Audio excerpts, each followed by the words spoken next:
Good afternoon. I will now call to order the December 2nd Committee meeting of the whole.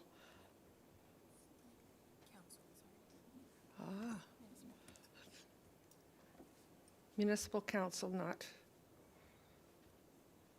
committee. Thank you. Are there any declarations of interest from members of council? Go ahead, please. Thanks, Madam Mayor. It pertains to item F1 on the agenda, and it's on the Budget Committee recommendations, BC 2025-039, and it pertains to the built heritage study that I was previously declared on continuously. It's I own a company that owns a listed heritage property in East Gwillimbury, and so I'll be stepping back from that. So thank you, Madam Mayor. Thank you for the information. Not seeing any others. I'm at item C with our land acknowledgement statement. The town of East Gwillimbury recognizes and acknowledges the lands originally used and occupied by the First Peoples of the Williams Treaty, First Nations, and other Indigenous peoples, and on behalf of council, I thank them for sharing this land. Just gonna. We also acknowledge the Chippewas of Georgina Island First Nation as East Gwillimbury's closest First Nation community and recognize the unique relationship the Chippewas have from the lands. And I'm just having a little trouble moving this down.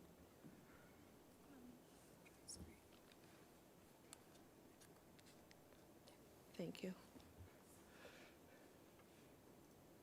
We also acknowledge the Chippewas of Georgina Island First Nation as East Gwillimbury's closest First Nation community and recognize the unique relationship the Chippewas have with the lands and the waters of this territory. They are the water protectors and environmental stewards of these lands, and we join them in these responsibilities.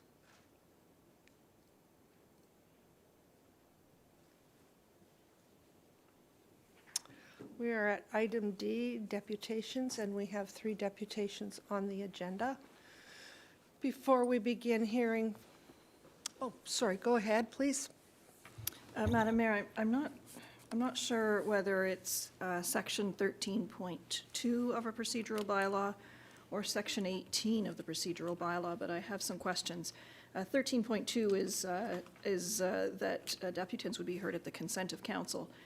Number 18, the section 18 has to do with a motion to reconsider. Given that that this deputant has been before us on these subject matters more recently than the last 6 months. In fact, I think it was one of our most recent meetings, and the deputant's subject matter were the identical items. It seems to me that this would be repetitious since we've already heard this deputant on these matters most recently. So I'm not sure whether that would require a motion to reconsider or simply a motion for consent to hear, given that we've already heard from this deputant very recently on these matters. Thank you.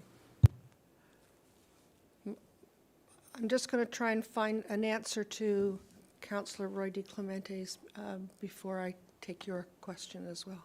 Do we have an answer with staff? Yes. Please. Sure. Through you, Madam Mayor, Councillor Roy DeClemente had indicated that section 13.2 of your procedure bylaw, that particular section reads as follows, that all deputants at council shall be heard only upon the consent of council, except where there is a statutory right to be heard, for example, at the statutory public meeting. So the reliance with respect to what is being questioned here is whether or not council would want to consent to hearing the deputations. Yes, go ahead, please. Thank you very much. Through you, Madam Mayor, I'd like to make a comment about when it's appropriate, and I believe it's always appropriate to hear from our residents and our taxpayers within East Gwillimbury. Just because a councillor might not be anticipating that they're going to like what they're going to hear, I believe that the current deputant has the right to speak at council, because at the last time that he spoke, the councillor who has brought up this issue made a point of stating that and implying that the deputant had somehow presented misinformation or some misrepresentation. And so I believe, in accordance with the democratic process, that we should be open to hearing. Perhaps the deputant has some other information that would like to be shared, or can provide a follow-up to the members' suggestion that they made, that the deputant speak with the appropriate staff to clarify some information. So in an abundance of acknowledging and respecting the democratic process, I think it would behoove the council to be open to hearing from our residents who are engaged in the community. Thank you. Councillor Roy DeClemente, go. Madam Mayor, the democratic process is laid out in our procedural bylaw, and in the procedural bylaw, under 13.2, section says that deputants are to be heard at the consent of council. So it's up to us whether we want to hear that the deputant. My point is simply that these subject matter are things that the deputant has already spoken to us about in less than 6 months. That's all it was. Thank you. And I do not appreciate being suggested that I have somehow undermined the democratic process. It was simply working through our procedural bylaw and not wanting to waste municipal tax dollars with hearing information from a resident that was the same as we had the last time. Thank you. Councillor Leahy, go ahead, please. Thank you very much, through you, Madam Mayor. It's never a waste of time or taxpayer dollars to allow anyone who wishes to speak to that right to do so. And I would suggest that we want to avoid what's happened previously when when at a council meeting, the majority of council members prevented an individual from accepting his presentation as a deputant, and the headlines in the news were childish decision of council. So the optics are extremely important in terms of what the expectations are of residents of East Gwillimbury. Thank you. Councillor Johns? Yeah, I'd like to make a motion to grant consent for the deputant to speak. If, not sure if someone wants to second that. That has been seconded. Madam Mayor, I'd like to call for a recorded vote. Thank you.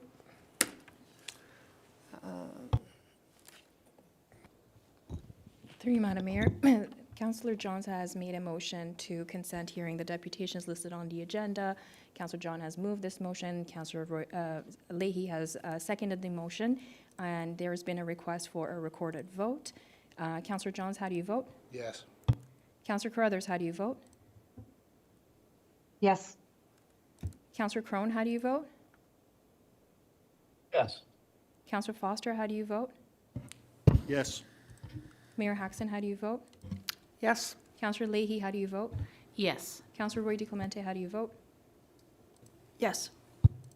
Madam Mayor, that motion carries. You have consent to continue with the deputation portion of your agenda. Thank you.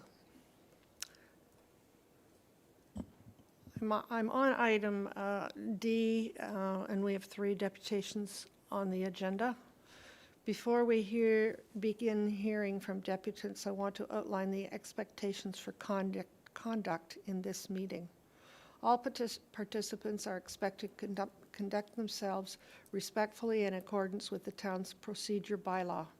This includes refraining from interruptions, outbursts, or any behavior that disrupts the meeting. Each deputant will be provided up to 5 minutes to present their remarks unless council or committee approves a different time, and the meeting will continue in an orderly and respectful manner. The town will not tolerate abusive, threatening, or profane language or any negative or inappropriate comments directed at members of council, staff, or members of the public. Deputants must limit their remarks to the subject for which they have been granted approval. I would also like to remind everyone of the following rules from procedure bylaw. No deputant shall speak disrespectfully of any person, use offensive words or unparliamentary language, speak on a subject other than the subject for which he or she is received approval to address council or committee, or disobey the rules of procedure or a decision of the chair or council. If there is disorder, a breach of these rules, or behavior that compromises the safety, fairness, or integrity of the meeting, I may curtail a deputation or rule it concluded. Individuals causing a disturbance may be asked to leave. If necessary, the office will seek assistance from security or police office. These expectations help ensure that all participants, whether speaking or observing, can take part in a respectful, safe, and well-managed meeting. We will now proceed.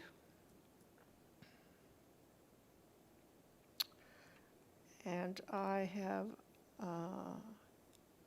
a deputation to council regarding fire services, and I believe that's a Lenkov. Is that correct?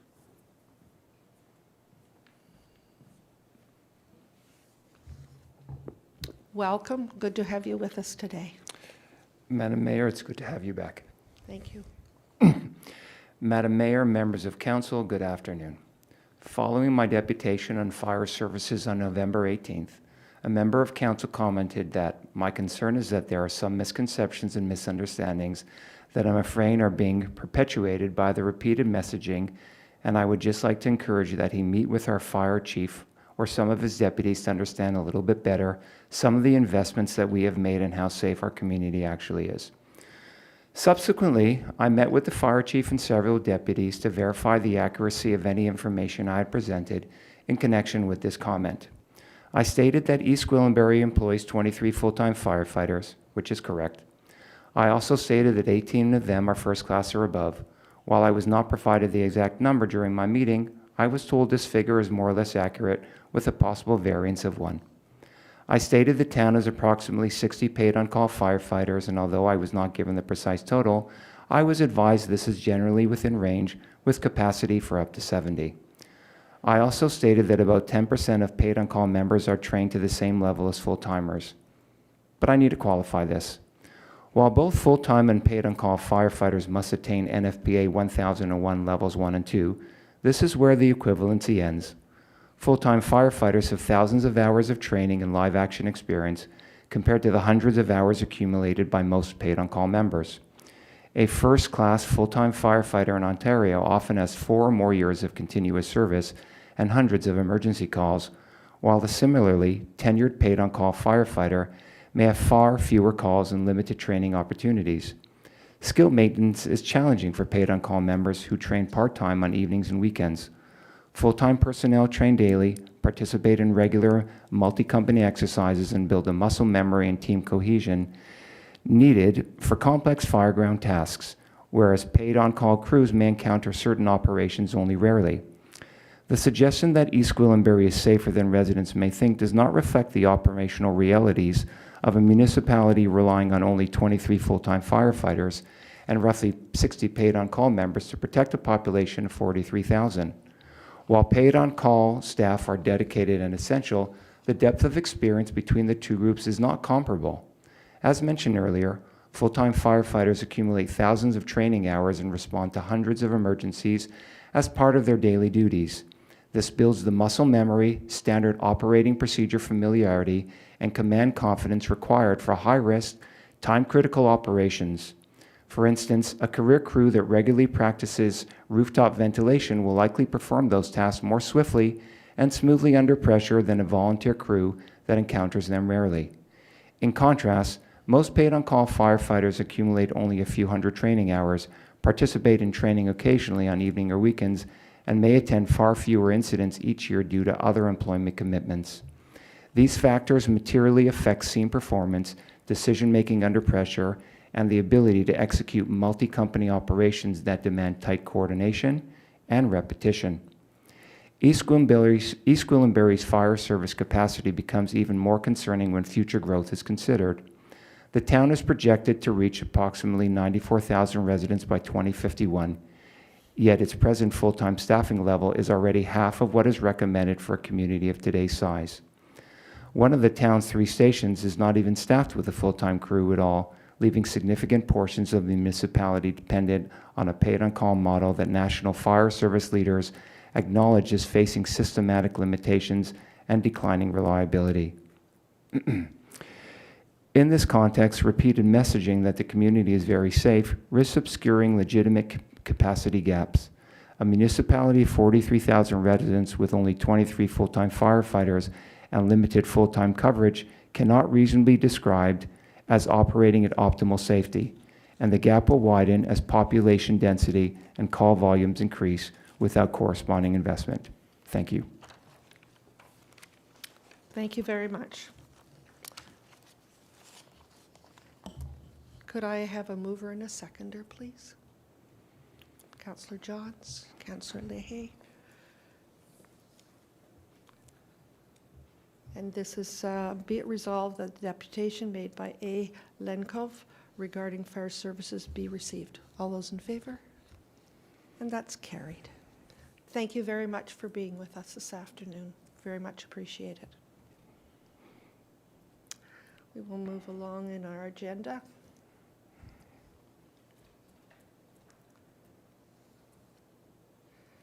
I see that you have also asked and been approved to join us for number 2 as well. Go ahead, please. May I ask you, Madam Mayor, I have 2 more. Which one is the second one that you have on your agenda? Number 2. Is it acting mayors or 31 Acting December? mayors. Okay, thank you. Madam Mayor, members of council, good afternoon. During my deputation on this issue on November 18th, I urged council to reconsider the motion that was passed on November 4th to appoint a councillor as East Gwillimbury standing alternate representative to York Region Council whenever the mayor is absent. Following my deputation, a member of council commented that my reference to Section 242 of the Municipal Act was taken out of context. Today, I want to bring clarity to this issue. Section 242 is explicit. When an acting head of council is appointed during the mayor's absence, that member has all the powers and duties of the head of council. This means the acting mayor holds the mayor's full authority, not just the chair's role at meetings. Our bylaws reinforce this broad mandate. The procedure bylaw requires the acting mayor to sign all bylaws in the mayor's absence, granting full signing authority far beyond meeting duties. Under the rotational acting mayor schedule, bylaw 2023-018, the acting mayor also assumes all public responsibilities, including representing the town and serving as our voice at York Region Council. Interpreting Section 242 as limited to meeting protocol takes it out of context. Its intent, supported by our bylaws, is to ensure continuous leadership by vesting all head of council duties in a single individual, preserving clear accountability. It was never designed to divide the mayor's responsibilities. Therefore, appointing a separate alternate for regional duties while an acting mayor is in place contradicts Section 242 by splitting authority, creating confusion, and weakening accountability. The principle is clear. Section 242 ensures a single chain of command. When the mayor is absent, the acting mayor must exercise all powers and duties of the head of council. This is not only the law, but sound governance, providing residents, staff, and regional partners with clarity, consistency, and accountability. Furthermore, under Section 224 of the Municipal Act, it is the role of council to ensure the accountability and transparency of the operations of the municipality and to maintain the financial integrity of the municipality. Section 270 further requires municipalities to adopt policies on procurement and on how they will ensure accountability and transparency to the public. In that context, the town's decision to spend taxpayer funds on an external consultant for the acting mayor and regional representation issue raises serious questions. Residents still do not know who authorized that expenditure, how it was procured, how much was spent, or why internal staff, including the town solicitor, were not used instead. Today, I am asking council to take 2 formal steps simultaneously to address these concerns. First, I formally request to immediately retain an independent auditor or qualified third party to review the consultant engagement from start to finish. That audit should, at a minimum, answer these questions to the public. Who authorized the hiring of the consultant and under what authority? What was the total cost to taxpayers, including all fees and HST? Were the town's procurement policies fully followed as required under your Municipal Act mandated procurement and accountability framework? And what advice was provided and what value was received? In other words, what did taxpayers pay for and how did it influence council's decision? The auditor's report should be made public so residents can see whether this was a prudent, policy-compliant use of funds. At the same time, I am formally requesting council to pass a resolution under Section 274 of the Municipal Act to request a judicial inquiry by a Superior Court judge into this matter. Section 274 allows council by resolution to ask a judge to investigate any supposed breach of trust or other misconduct by a member of council, an employee, or a person having a contract with the municipality, and any matter connected with the good government of the municipality or the conduct of its public business. This is the same legal mechanism used in places like Collingwood and Mississauga, where concerns about procurement, sole source consultants, and transparency led councils to seek an independent judicial examination and public recommendations to restore trust. By launching an independent audit and a judicial inquiry concurrently, council sends the strongest possible message that you will open all records to professional scrutiny, you welcome an independent judge to examine whether there was any breach of trust or misconduct, and you are prepared to learn from this and, if necessary, reform your practices, just as other municipalities did after the Collingwood inquiry. This is about more than one contract. And, it is about whether council is prepared to fully exercise its statutory duty to protect the financial integrity of East Gwillimbury and to be transparently accountable to the people who fund this municipality. I respectfully ask you today to do both, approve an independent audit and pass a Section 274 resolution for a judicial inquiry into the consultant's retention and use of taxpayer funds. Thank you. Thank you. Madam Mayor? Yes, Councillor Carruthers, go ahead, please. I just want to reiterate, as I did the last time Mr. Lenkov spoke, that Section 242 in full states exactly what Mr. Lenkov said, with the added caveat with respect to the role of presiding at meetings. So taking just the first part of that statute and not the full with respect to the role of presiding at meetings takes it out of context. And I just want to reiterate that again. Thank you. Thank you. Other comments, questions? Councillor Leahy. Thank you very much, through you, Madam Mayor. So my question is for staff in order to establish what next best steps will be. This is not the first time that this deputant has made a request that we follow up with an audit. And so I'd like to put forward a motion that staff bring back a report as it relates to the requests of the deputant for more information in order to pursue these questions in a transparent and an accountable manner. So I'd like to put a motion on the table to bring forward, for the staff to bring forward a report as it relates to the requests made by the deputant. Thank you.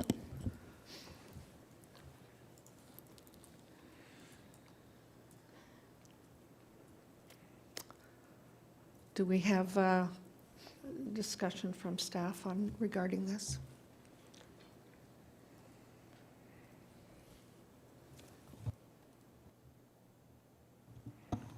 Madam Mayor, certainly if council wishes to pass a resolution to recommend that an audit be undertaken, then an audit will be undertaken. Staff follow the procurement bylaws. We actually get audited every year in our finance department, which includes procurement and finance. The only part of our operation, I guess with the exception of water, also goes through annual review. So it actually is subjected to an external audit every year. But if council wishes to introduce further audits, council has the prerogative to do so. Thank you. Through you, Madam Mayor. So I would like to put forward a motion and and discuss the wording of that motion, because there were two requests made. I was trying to take notes with, as the deputant spoke, but there were two requests made, one for a judicial inquiry and one for an independent audit with regards specifically to the questions of hiring external consultants and whether or not it aligns with our procurement practices in this case that he is referring to. So can we put together a motion? I to have that some effect? other questions as well at this Okay. time. Councillor Crone, go ahead, please. Thank you, Madam Mayor. Just, it's just a point of procedure, but should we not vote first to receive this deputation before we start making motions on it?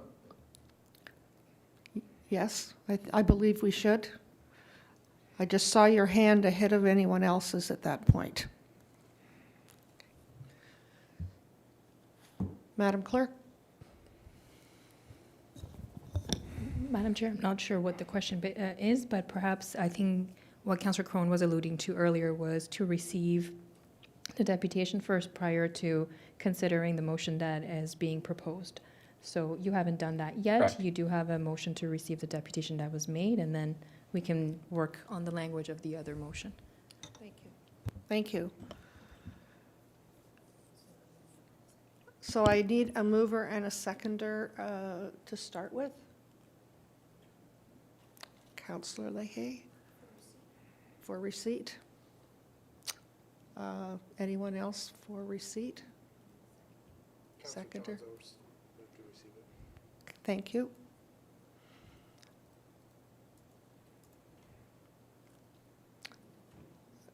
At this point, we need a vote. All those in favor? And that's carried.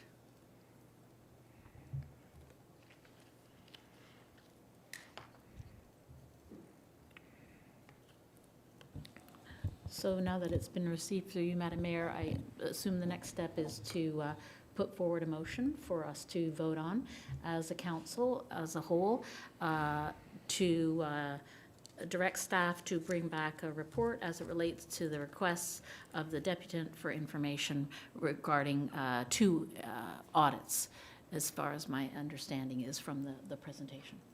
You're moving that? Yes? Yes. Do we have a seconder for that?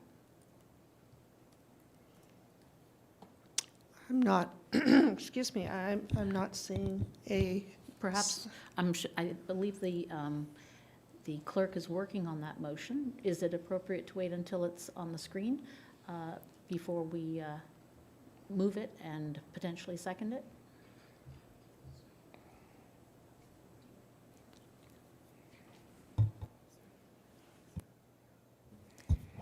Through you, Madam Chair, just bear with us as we present the motion on the screen before you. But you do need a seconder to consider that, so perhaps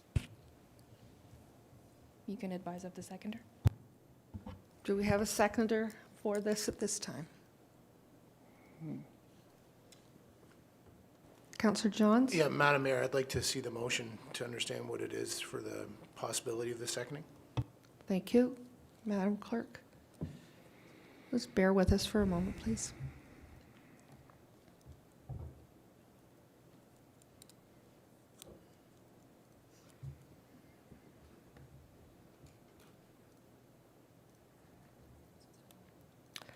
Moved by Councillor Leahy, and be it resolved that staff report back to council on the request of the deputant.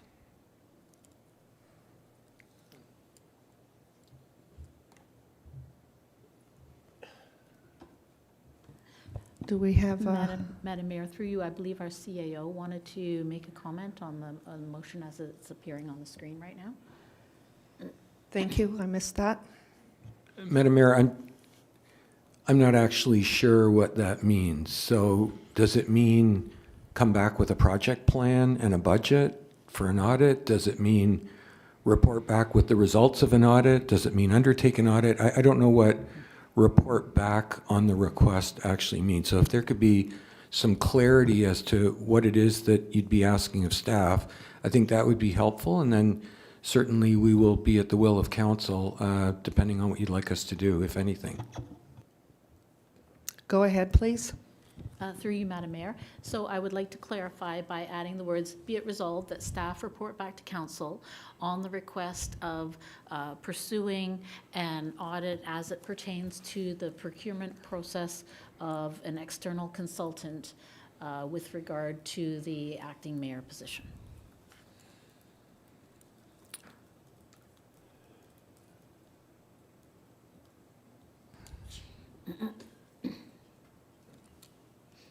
Councillor Johns?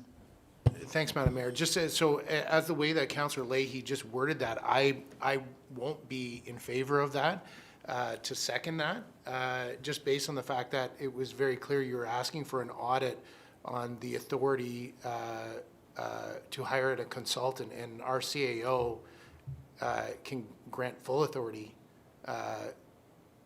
I don't believe we need an audit into that. If wording is different, I could look to support it, but I think it's very clear to me that the authority and the right to spend within the budget it's very transparent, and our CAO has the full authority to do that. Thank you.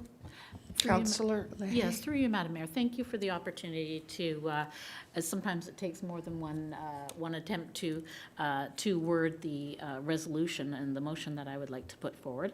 So be it resolved that staff report back to council on a request of answering, I'll phrase it a different way, of answering the questions raised in the deputant's presentation regarding the process of procurement for the acting mayor position that was questioned about.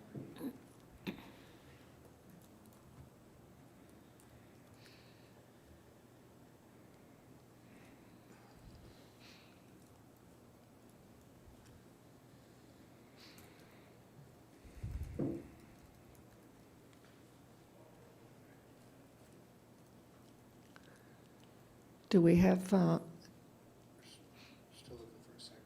seconder at this time? Councillor Johns? Oh, there we go.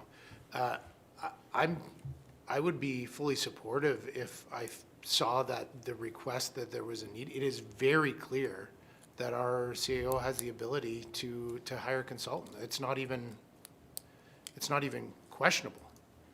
That's just the way that it is. We don't need to perform an audit to get clarity on that. So again, if there is a revision to that, I'm totally open to it, but I'm not interested in spending more taxpayer dollars to determine if we are spending taxpayer dollars where we shouldn't, when it is very clear that there's a very clear delineation. The CAO has the right to hire the consultant. Councillor Leahy? Thank you very much. Through you, Madam Mayor. So I will suggest one final drafting of this motion, and then I would be happy for all of us to vote on it at that point.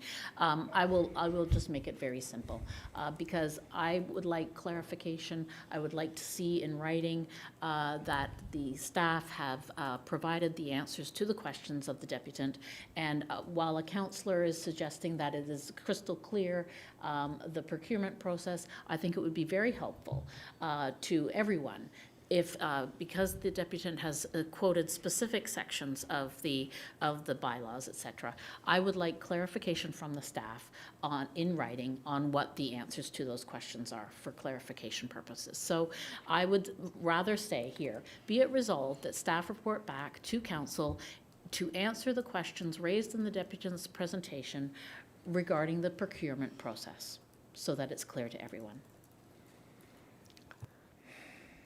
Go ahead, please. Madam Mayor, can I just get clarity? I thought I heard the councillor reference that there's specific sections of the procurement bylaw that are in question or that have not been followed appropriately. Can you just clarify for me what those sections are of the procurement bylaw? Thank you very much. Through you, Madam Mayor, to our CAO. Off the top of my head, I would like to ask, since the deputant is still here, exactly which portions that he he was quoting from and which he was referring to in his presentation, so we can get the exact numbers. Does the deputant require permission to answer that question? Because he is the one that raised the specific sections in his presentation.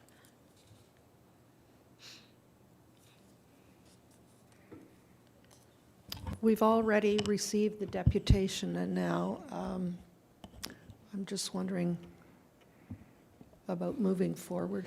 And Okay, through you, Madam Mayor, then I was taking some notes. I just wanted clarification to confirm the exact sections, but I have in my notes here, as the deputant was speaking, with section 224, the role of council and ensuring transparency and financial accountability. So I'm happy to add that to my motion, section 224.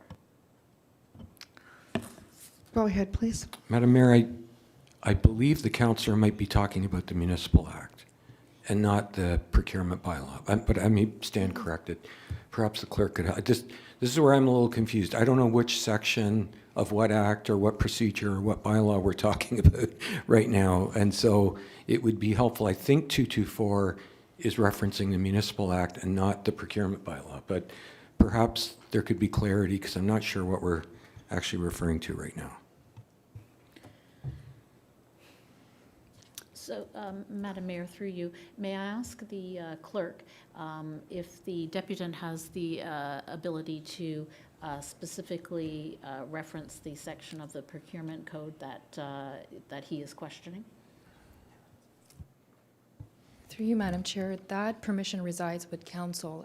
Council has just simply received a deputation, so the question and answer period respecting this topic is something that has already been received by council. So if the body wishes to continue on with that topic, you would just need consent of council to ask the deputant the question. So, Madam Mayor, perhaps that's something that you would have to consider is the deputation was received and voted on. Currently, there are some questions lingering from the deputant in relation to what you have already received. So if the consent of council is to permit that question and answer period to take place in relation to that, perhaps you would need a motion to allow for that question to take place. Thank you. I'm looking at my fellow members here, trying to get an understanding of, I'm not seeing hands up from our members of council. I do see one, but I'm not saying as a whole. I'm not seeing anyone, one person with their hand up. So I'm just wanting to do a check with. Madam Mayor, if I may, just in the interest of moving things along here, perhaps if... Before you start to talk, this is just to let everyone know who you are because you're remote. Scott Crone, Ward 3. Thank you. Just in the interest of moving things along here, perhaps if there are questions that any member of council would have for staff, it doesn't necessarily need to be codified in a resolution. We are free to ask those questions to staff either by email or in person. It doesn't have to be done by resolution, and you're free to connect with staff and get those answers that any member seeks. Just a suggestion, Madam Mayor. Thank you. Thank you, appreciate that. Any other comments, questions on how we may move forward at this point? Councillor Lenkov, go ahead, please. Thank you very much. Through you, Madam Mayor. I think that the questions that have been raised are significant enough that I would like our staff to follow up with a report. And so I'm going to put it to a vote and put this motion to a vote by stating that, be it resolved that staff report back to council with answers to the questions raised by the deputant's presentation on this topic. And that's how I will have it phrased, and that's how I'd like us to vote on it. Thank you. Do we have a seconder for this motion? I'm not seeing a seconder. Once again. There is no seconder for this motion at this time. Okay. Thank you very much. We're at item number 3A, Lenkov making a deputation to council regarding 31 Sand Road. Madam Mayor, members of council, good afternoon. Today I ask council for two actions on 31 Sand Road: an external financial review of how public money has been spent and a judicial inquiry into how this matter has been handled. The Corporate Services Memorandum of October 10, 2025 records that the town retained external legal counsel, Aird & Burles LLP, to understand the town's legal rights to prevent the demolition of the building, even though the owner already held a valid demolition permit. The memo also reports that while the town could add 31 Sand Road to the Heritage Register, this would have no practical effect because it would not prevent the owner from exercising rights under that permit. Yet the town's website states that on November 7, 2025, the property was listed on the town's Heritage Register and explains that because the demolition permit was issued in June 2024, listing the property now does not require notice, does not delay demolition, and does not restore the town's power to designate the property.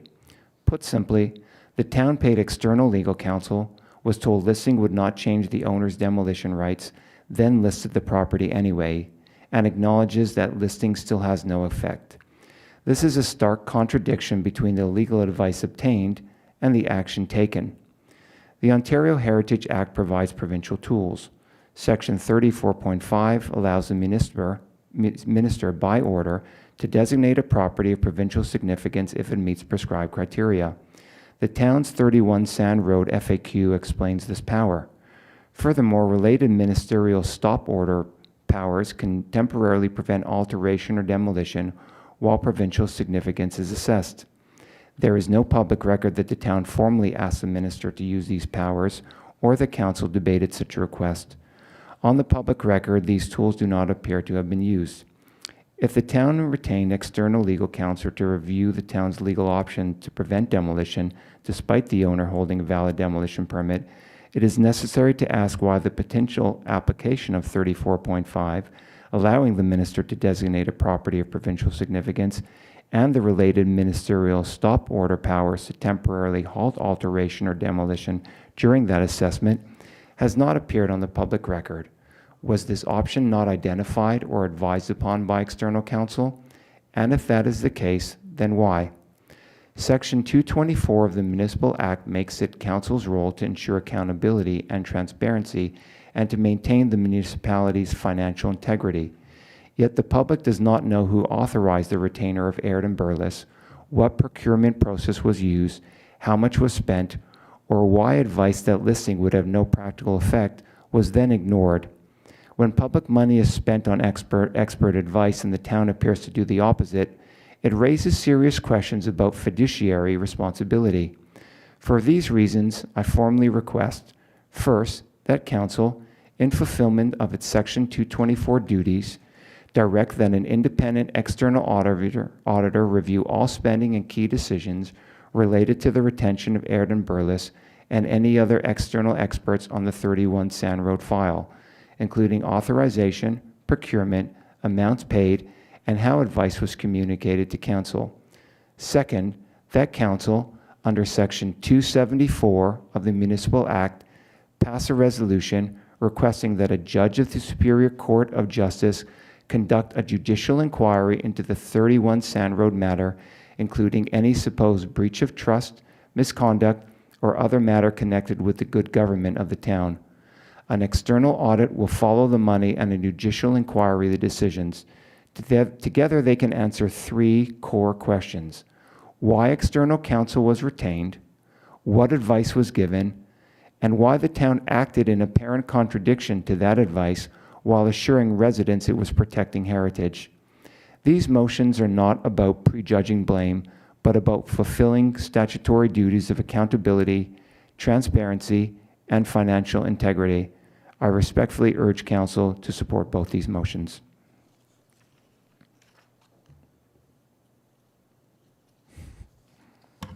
Thank you.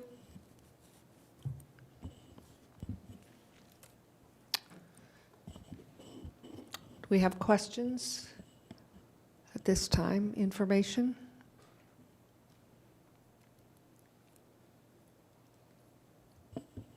Councillor Johns? Yeah, Councillor John's happy to move receipt of the deputation. Thank you. Councillor Leahy? And I will second receipt of the presentation. Thank you. Thank you. All those in favor? Opposed? It's carried. Thank you very much. We're moving down our agenda. I believe it's number 3. 3, Madam Mayor, you're on item E, which is presentation. on your agenda. Very good, thank you. Item E, presentations, and we have none at this time. Bringing us to item F, Budget Committee recommended amendments to the mayor's budget.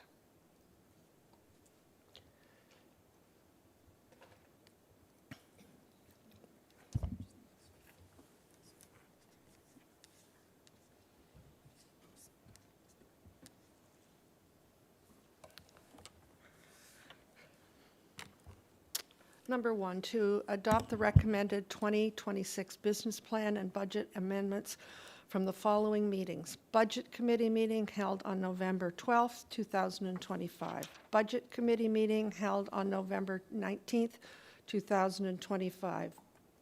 Budget Committee meeting held on November 26th, 2025.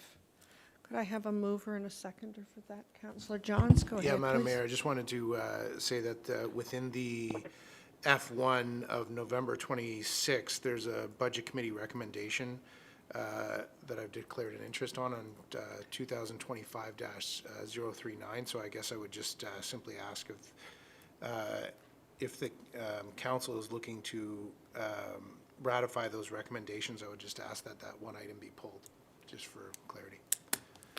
Thank you. Councillor Crothers, you have your hand up. Yes, thank you. I would request that we go through these one at a time so that there's no confusion on what we're voting on. So if we could, rather than doing them all as one lump sum, if we can just go through each amendment on its own. Thank you. Thank you. Get a little organized here. Councillor Johns, go ahead, please. Yeah, I'm just looking for clarity. So from the Budget Committee recommendations from the last month of work, there is a motion to go through each one of them? Is that a motion?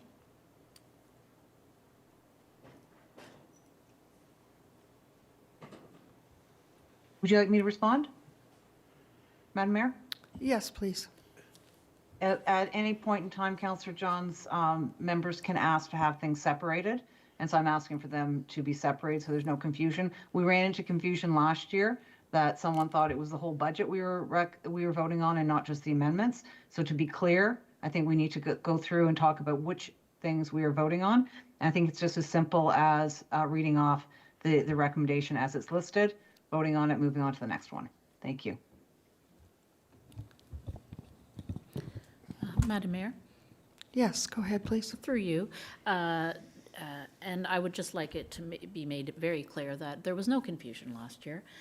So I don't know what assumptions Councillor Crothers is making in terms of the voting pattern of other councillors in previous budget. So there's no reason for any confusion, and I'm happy to vote on them all together.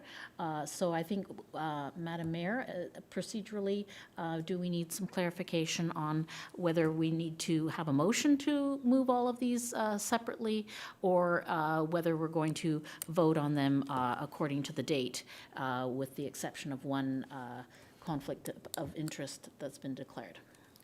Thank you.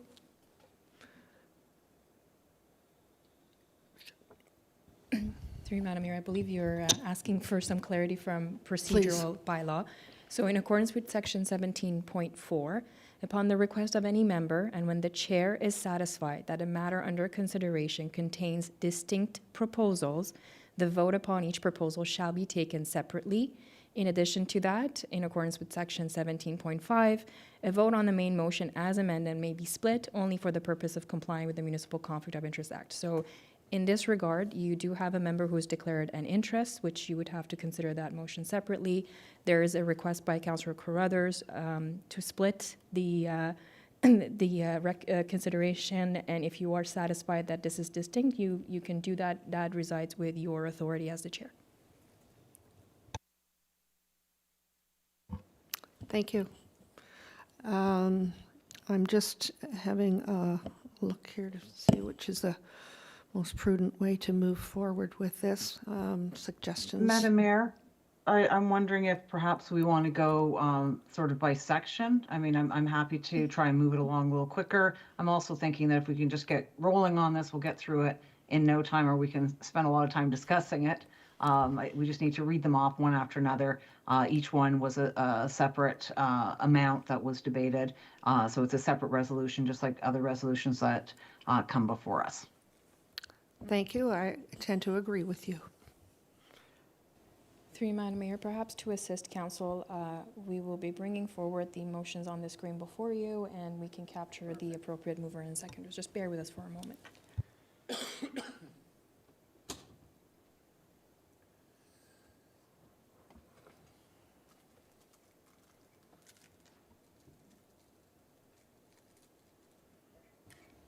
So, Madam Mayor, what you see before you on the screen, it's identified as BC 2025-002 is the first item for your consideration.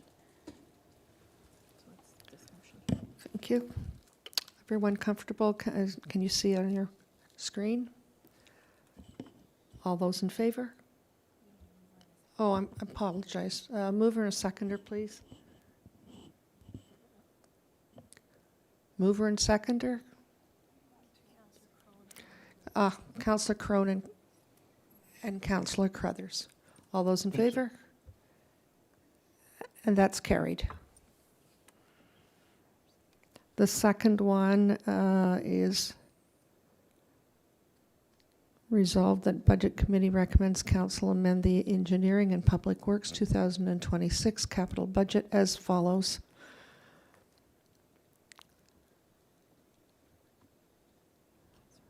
Councillor Crone, Councillor Carruthers. Councillor Crone. Thank you. And Councillor Carruthers. All those in favor? And that's carried. Thank you.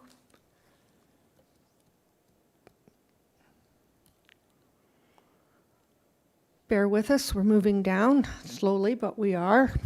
Number 3, be it resolved that the Budget Committee recommends that Council amend the Mayor and Council 2026 tax-supported community initiatives budget as follows. And it is listed as the Heritage Advisory Committee, and the amount and budget is $2,000, and amended amount is $2,500. Additional request per committee report. Questions? All those in favor? Sorry, mover and seconder, Councillor Foster, Councillor Roy DeClemente. All those in favor? And that's carried.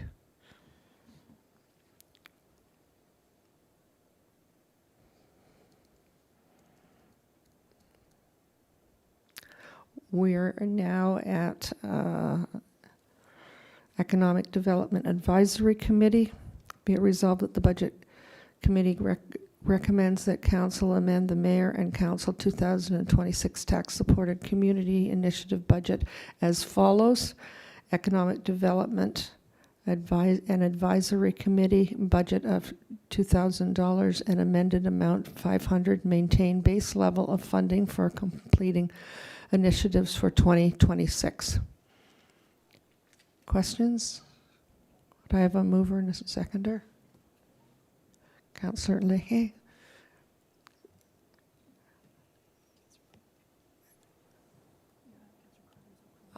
Councillor Crone. All those in favor? And that's carried.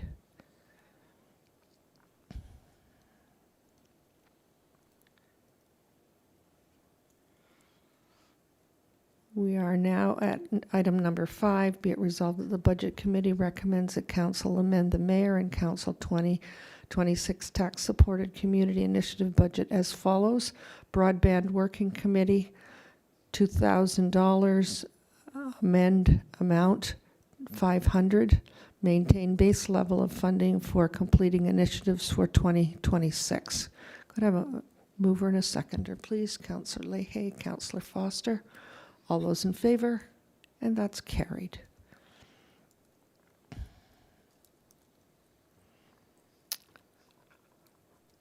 We are at number 6. Be it resolved that Budget Committee recommends that Council amend the Mayor and Council 2026 tax-supported community initiative budget as follow. North Union Community Group, $2,000, amended amount 0, no funds requested for 2026.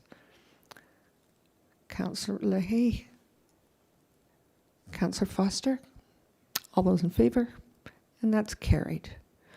We have the next item, number 7. Be it resolved that the Budget Committee recommends that Council amend the Mayor and Council 2026 tax-supported community initiative budget as follows. And that would be Roots Connecting Communities, $7,500. Amended amount, $10,000, in accordance with the presentation provided by Roots Connecting Communities representation. Questions? All in favor? Mover, Councillor Leahy, seconder. Councillor. Happy to second. Thank you. All those in favor? And that's carried. The next one we have on the same page is number 8. Be it resolved that Budget Committee recommends that Council amend the Mayor and Council 2026 tax-supported community initiative budget as follows.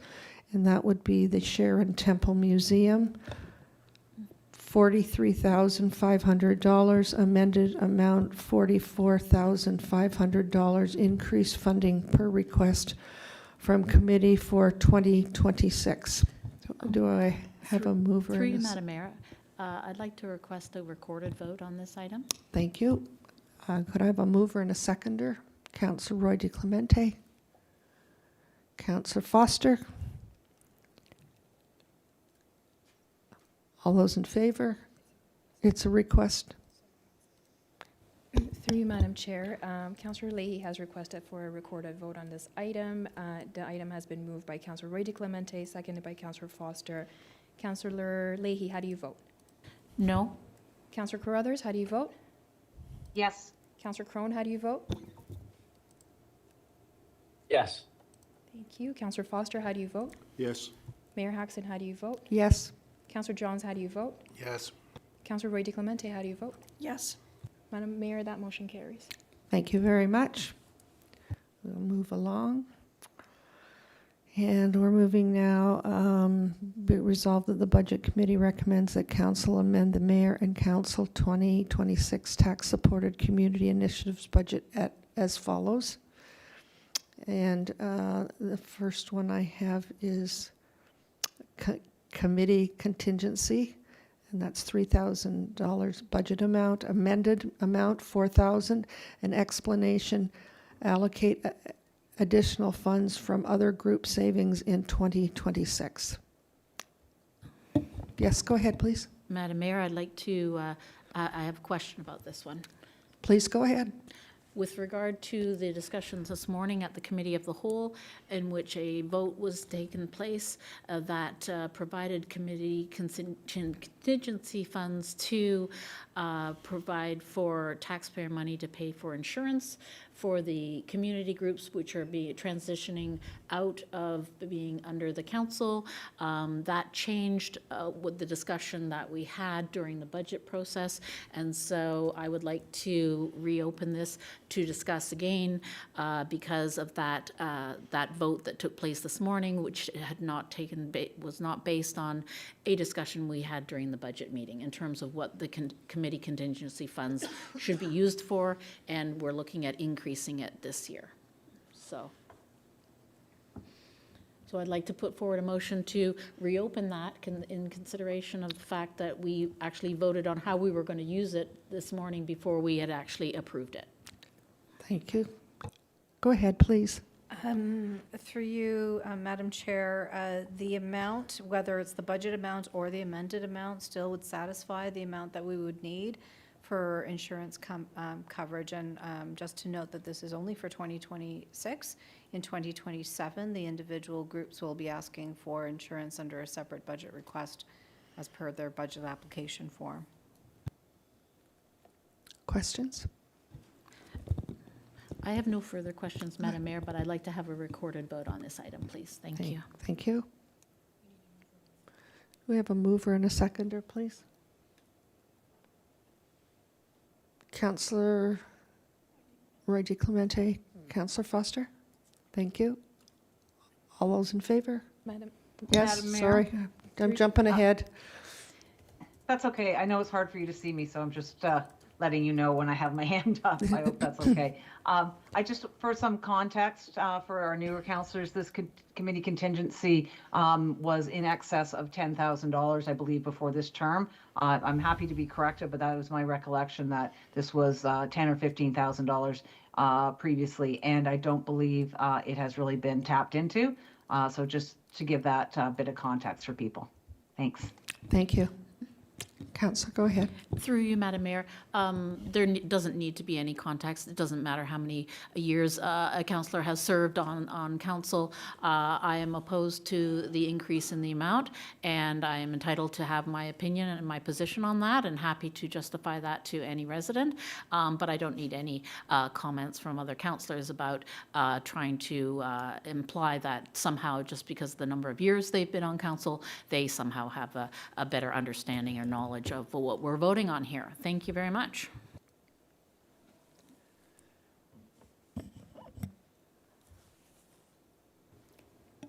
Thank you. Through you, Madam Mayor. This motion's been moved by Councillor Roy Clemente, seconded by Councillor Foster. Councillor Leahy has requested for a recorded vote. Councillor Leahy, how do you vote? No. Councillor Carruthers, how do you vote? Yes. Councillor Crone, how do you vote? Yes. Councillor Foster, how do you vote? Yes. Mayor Haxton, how do you vote? Yes. Councillor Johns, how do you vote? Yes. Councillor Roy Clemente, how do you vote? Yes. Madam Mayor, that motion carries. Thank you very much. We'll move along. Number 10. And be it resolved that Budget Committee recommends that Council amend the Mayor and Council 2026 tax-supported community initiative budget as follows: Mount Albert Sports Day and Spring Fair.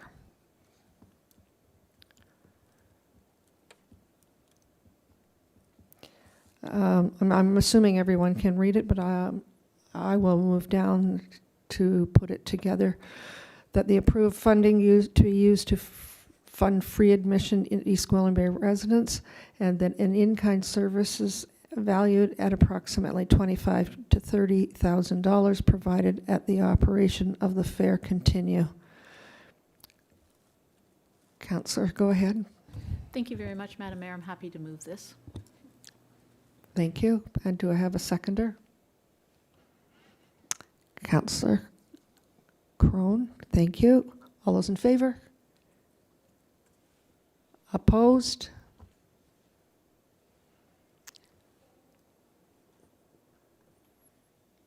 Could I have the hands up Yeah. again, please? May I ask for a recorded vote on this as well? Thank you. Pardon me? I'd like to ask for a recorded vote on this item. We've already voted on it, so it's pretty Well, it was difficult. unclear who voted opposed it. I'm going to ask again. Thank you.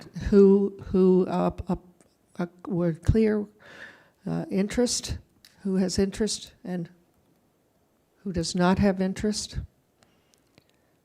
So we have the Mount Albert Sports Day and Spring Fair and the increase for funding explanation. I think we all have it there.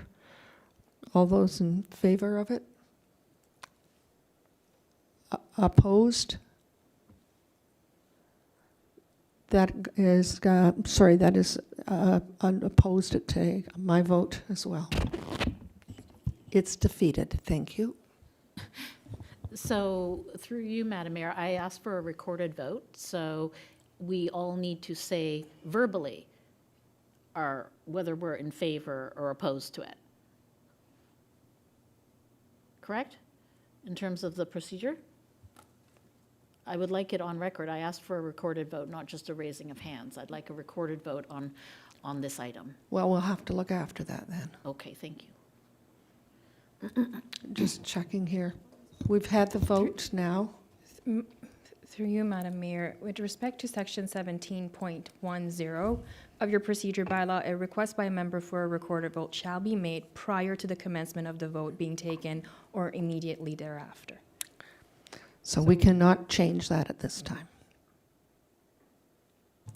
Correct?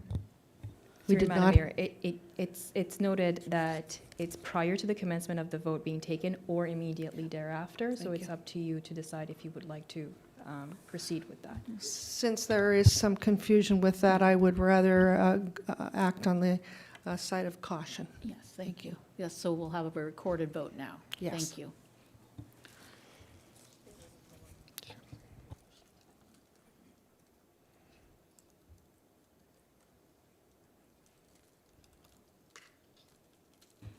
And just so that. Madam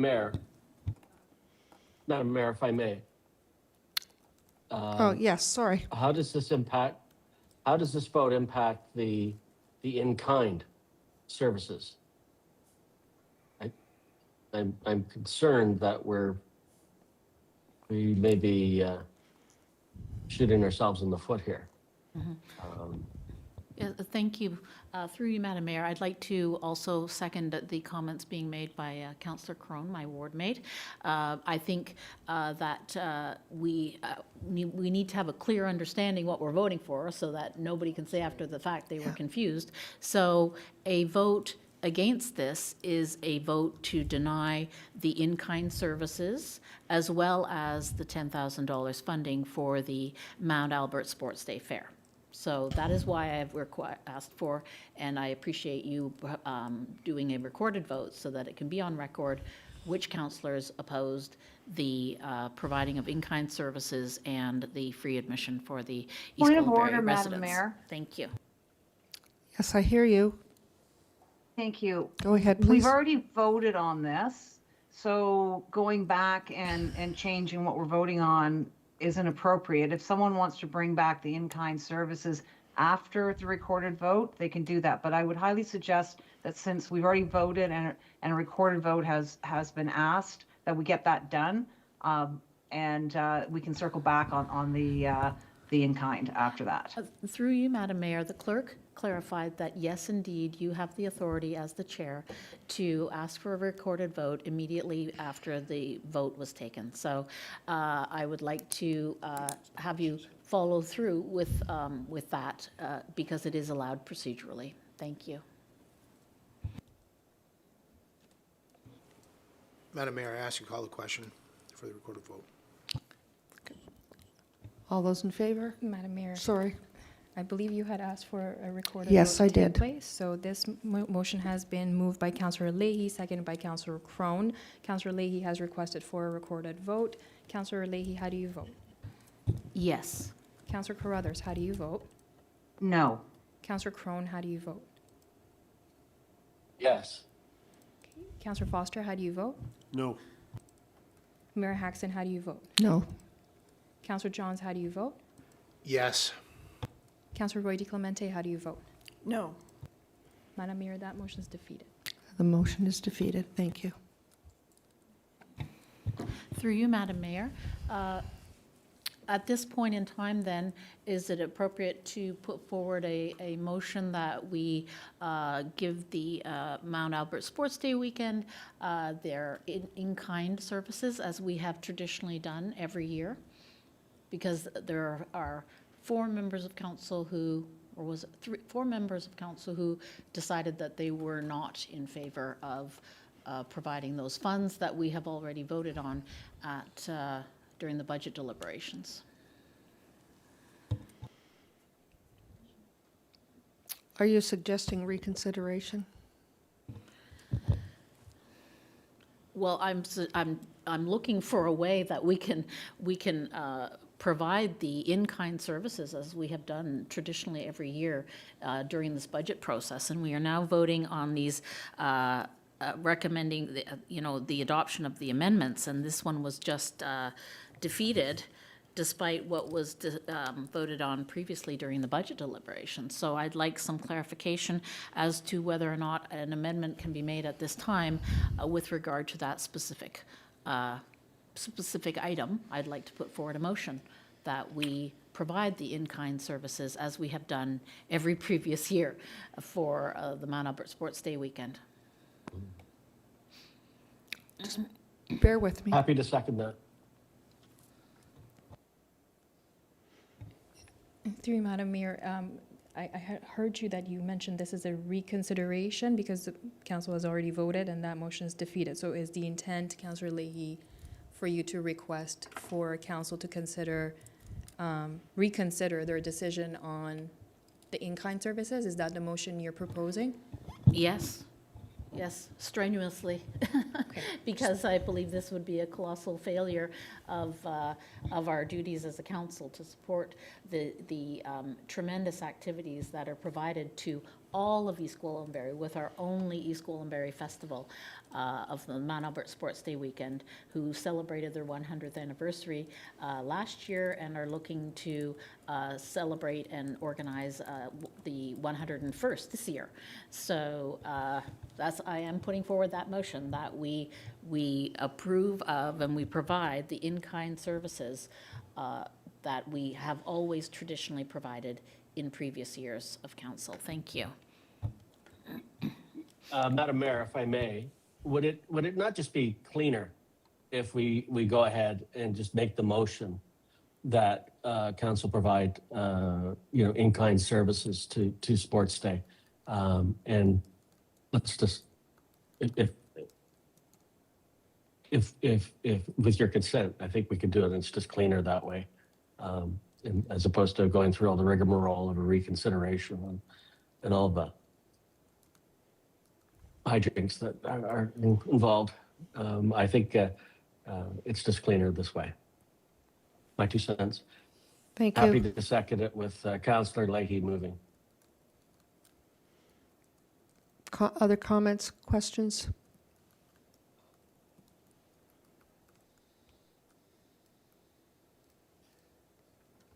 Bear with us for a moment. Madam Mayor, if I could I just get clarity? So there is a mover and a seconder. Is it to reconsider the goods and services in kind? Or is it a separate motion? Because I believe we need a motion to reconsider. We can't just simply introduce. So I saw some nods. Is this a motion to reconsider? Madam Mayor? Madam Mayor, my point is that we're excluding the money portion of it. It's now just the services in kind, which makes it a different motion. So I don't want to go back and revisit the money. I know we're not going to get that. So let's just make a new motion clean with services in kind. It's a new motion. And this is your motion, Councillor Combs? Happy to share it with Councillor Leahy. I don't care who moves or second it. Well, then as I'll long move as we it. get it done. Through you, Madam Mayor, I will be happy to move that because it was my intention that we provide a reconsideration, but I would like clarification before we proceed with this motion that according to the process of the strong mayor budget and the process that we went through over 3 days of intense discussion about all of these items, is it procedurally correct to not have a reconsideration, but instead to start with a new motion at this point in the budget process? this may be the first time this has ever happened, so if we could just have some clarification that it is in fact procedurally all right to start a new motion at this stage, suggesting that we continue with the in-kind services for the Mount Albert Sports Day weekend. Other thoughts? I'm not seeing, Madam Mayor, I would just reiterate that I think just going ahead with the new motion makes sense, and it's clean, and it's a new motion. I'm not asking to go back and revisit the money portion of it. This is a new motion. I would encourage you to allow for the just the straight new motion. Thank you.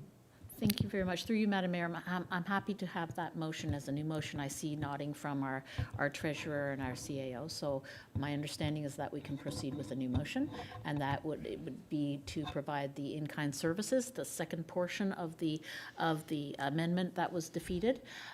And so if we can proceed on that. Thank you. I'm happy to move it, and I believe Councillor Crone has seconded that motion. we have a motion on the floor. Questions about it? All those in favor? And that's carried. Thank you.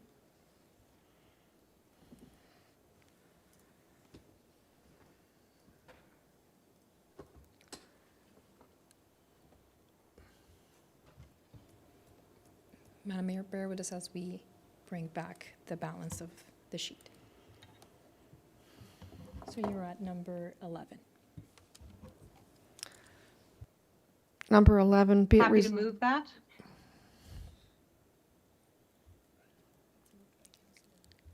Madam Mayor, would you Yes. like to have comments and questions on this before we proceed? I need a mover and a seconder before I can do that. Councillor Crothers has moved it. Councillor Roy DiClemente, go ahead. Seconding, thank you. Any comments, questions? Councillor Leahy? Thank you very much, through you, Madam Mayor. My comment is one of concern with the trajectory of some of the decisions being made by the majority members of council. I believe that it's important to provide not only staff members with appropriate training and professional development opportunities, but also council as a whole. And I believe very strongly that we could benefit from professional training and development as a whole, as a council, and that there are numerous topics on which this item could have been used. And so I'm opposed to removing the opportunities for council members to be provided with professional training and development, while at the same time our staff are benefiting from that, but not only our staff, but has been voted on in the budget, members of volunteers of advisory committees are benefiting from professional training at the taxpayer, on the taxpayer's dime. So I know that previously council members in previous terms of council have received certificates and far in excess of the $500 budget which we are currently operating under. And so if those councillors feel comfortable with denying the opportunities to current members of council to also have those same opportunities for professional and development and training, then I disagree with that position of those members of council who have benefited from previous professional training and professional development in terms of the education that they have received. And now they wish to deny all members of council that opportunity which they are providing to volunteers and other staff members. So I'm opposed to this, and I would like a recorded vote on this, please. Thank you.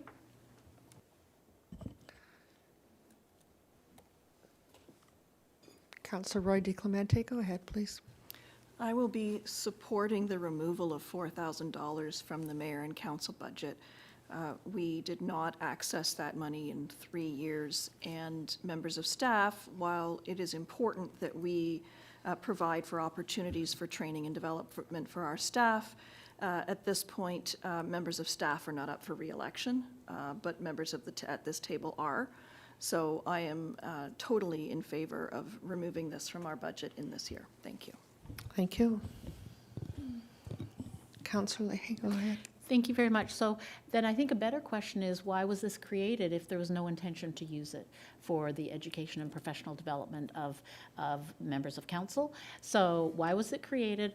Why wasn't it used? And why wasn't it felt that it was important in the past 3 years to provide that education to council members as a whole? And I believe that there were many opportunities that we could have benefited from as a body, as a whole, in terms of our execution of our jobs this term on council. Thank you very much. Thank you. So I'd still like a recorded vote. Thank you. Councillor Crone?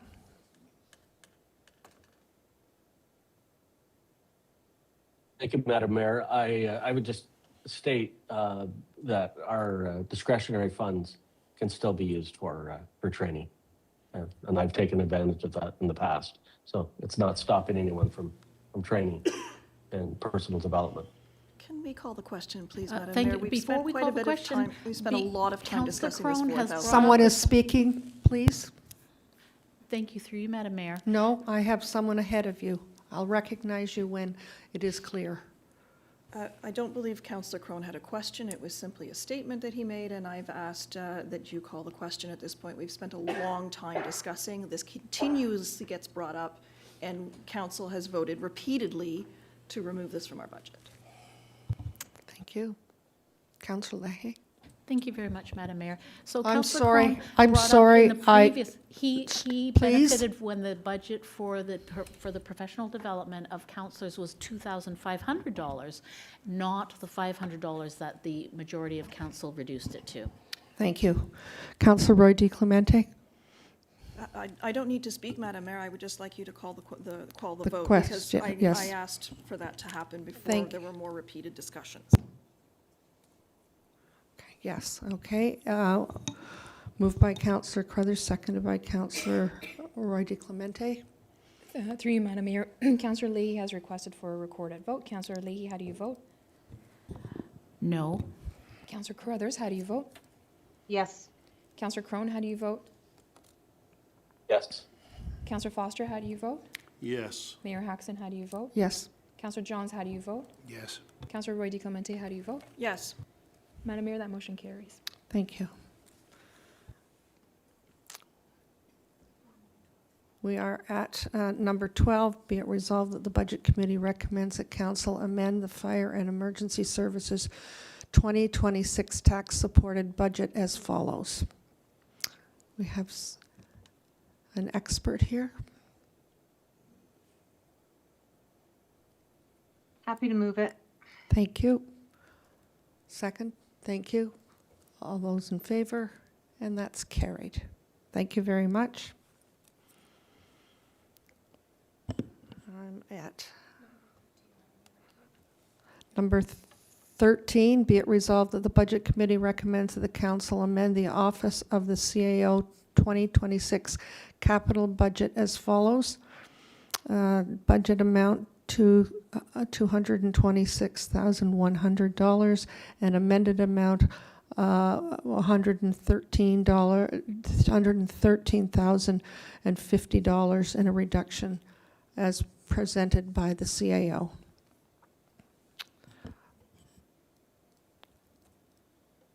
Any questions?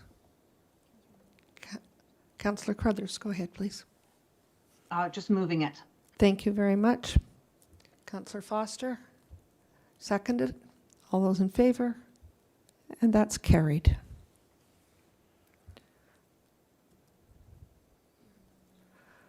Moving along, we're at number 14. Be it resolved that the Budget Committee recommends that Council amend the new staff requests as follows. And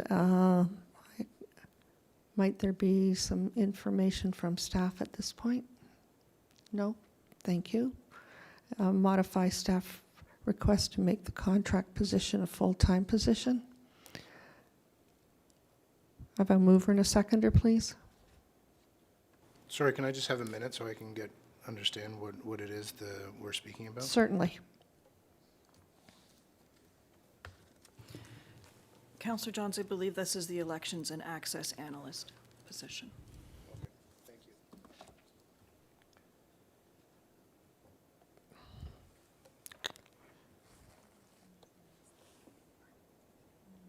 I need a mover and seconder on number 14, please. Counselor Foster?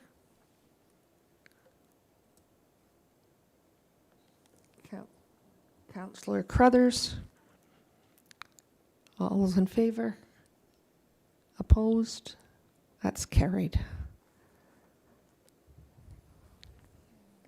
Moving to number 15, be it resolved that the Budget Committee recommends that Council amend the new staff requests as follows. And is there an explanation at this point? Okay.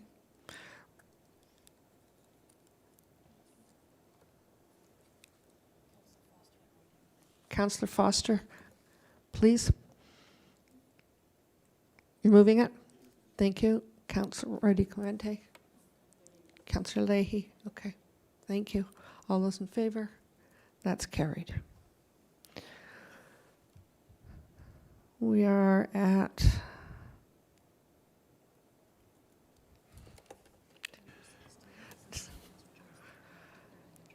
we're at number 16. This is the one that Councillor Johns had declared an interest.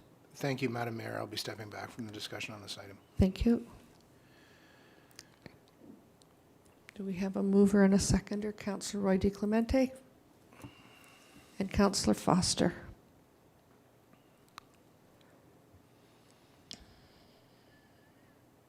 All those in favor? And that's carried. We are now at number 17. Be it resolved that the Budget Committee recommends that Council amend the Parks, Recreation and Culture 2026 capital budget as follows. Capital projects, budget amount $228,000, amended amount $100,000, revised capital budget request, name change and reduced scope. Are there questions? Could I have a mover and a seconder? Thank you. Councillor Foster and Councillor Leahy. All those in favor? And that's carried. The next one is be it resolved that Budget Committee recommends that Council amend the Parks, Recreation and Culture 2026 capital budget as follows. $180,000 for budget, and an amended amount of $85,800. Revised capital budget request, name change, and reduced scope. I have a mover and a seconder. Councillor Leahy. Councillor Crone. Anyone else we have there? All those in favor? And that's carried.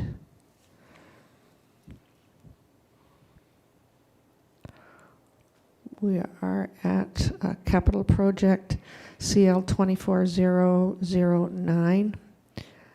And be it resolved that the Budget Committee recommends Council amend the Engineering and Public Works 2026 capital budget as follows. Could I have a mover and a seconder?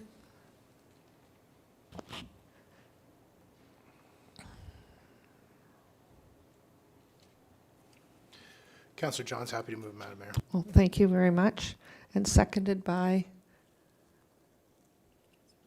Councillor Crothers. Thank you very much. All those in favor? That's carried.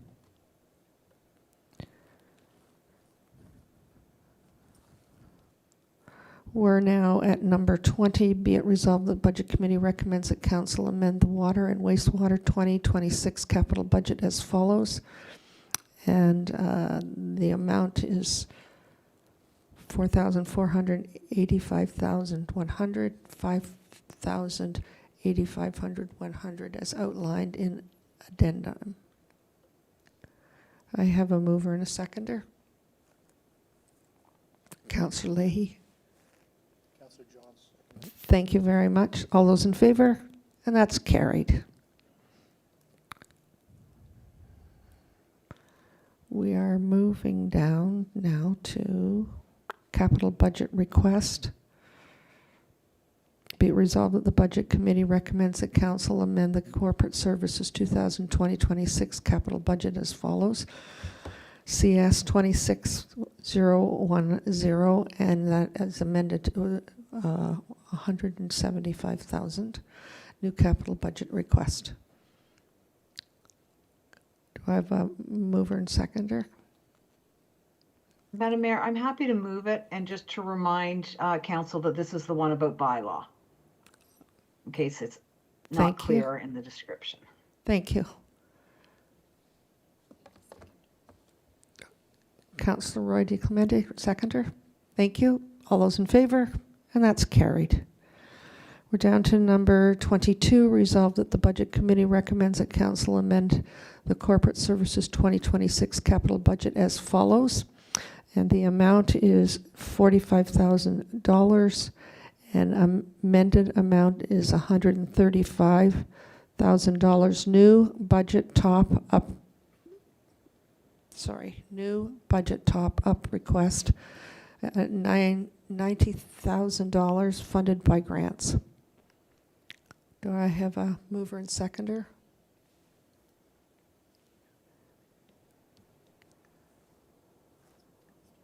Councillor Foster and Councillor Carruthers. All those in favor? And that's carried. Next item, number 23, is budget request, $145,939, and its amended amount is $145,939, different funding source. Position not to convert to full-time at this time. Funding source to be amended to reduce impact to tax levy. Councillor, Happy to move it. thank you. I've got Councillor Carruthers, Councillor Crone, and Madam Mayor, I'd like Weston. to speak to. Yes, go ahead, please. Thank you. I'd like to propose an amendment to this. The explanation is the position not to convert to FTE at this time, and I'd like to substitute at this time with until Q4 2026. That will mean, that gives us a definite time on this. I think it's something that we've been punting down the road, and I think it's more responsible to pin a time on this. And Madam Mayor, I am trying to support the intent of your budget, which was to convert this to FTE. And I think that by putting a date on it, it gets that job done. By waiting until Q4 2026, it limits the impact on the tax base, the tax levy, to a very minimal amount. Thank you. Any other comments? Yes, through you, Madam Mayor. Go ahead, please. I would just like to clarify that this is the position that is responsible for taking care of the, I want to clarify, is this the position that takes care of social media and website? I would like to just provide clarification for everybody. No, it is not. Would you please provide clarification as to exactly which position this is? Through you, Madam Mayor, this is the position that supports accessibility, indigeneity, and equity.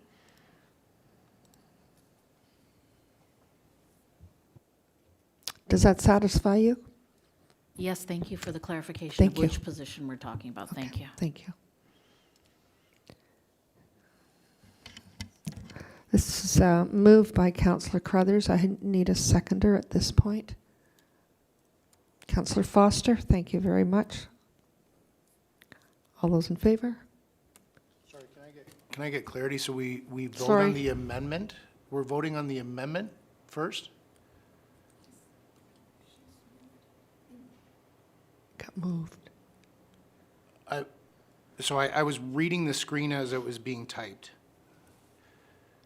My So- apologies, I should have.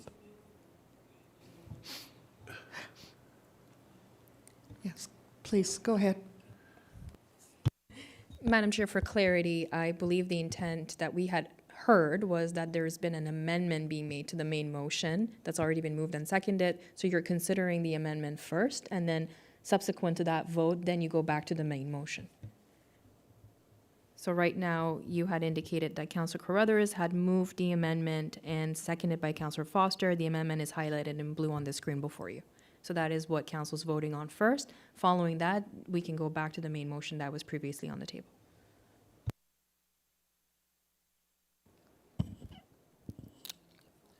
Can I call a recorded vote, Madam Mayor? Yes, you may. Recorded vote. Through you, Madam Mayor, we are currently reviewing the blue section highlighted on the screen, which has been moved by Councillor Carruthers, seconded by Councillor Foster, and the amendment is noted on the screen. Councillor Johns has requested for a recorded vote. Councillor Johns, how do you vote? No. Sorry, are we calling the vote, not having, I thought we were gonna have discussion before the vote. I didn't hear the vote being called yet.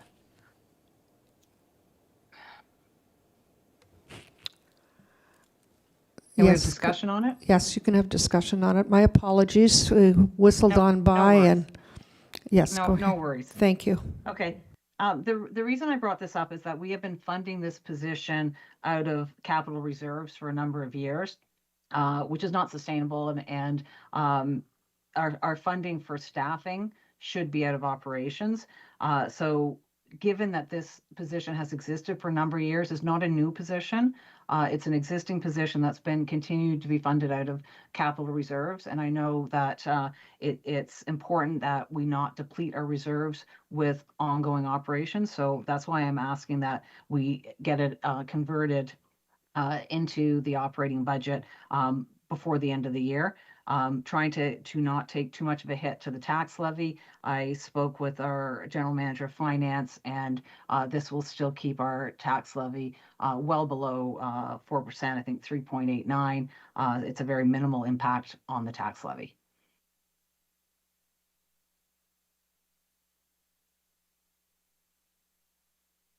Questions? Councillor, go ahead. Yeah, thanks, Madam Mayor. I just want to reiterate my position. You can hear what my vote was going to be. Like, we went through a very iterative and deliberate process over the course of the last month. I believe that we have a budget that delivers the last injection for the Health and Active Living Plaza. I believe that we have a budget that makes strong investments into asset management. I believe that we have made huge steps towards hiring 4 full-time fire suppression officers. That's 10 over the course of the term. We've set in motion the Sharon Fire Station, the feasibility study, looking at drive times, and that is my top priority. And we've gone through this iterative process, and I do not want to be raising taxes at this point in time through this process. I'm not interested in raising taxes on this vote. Thank you.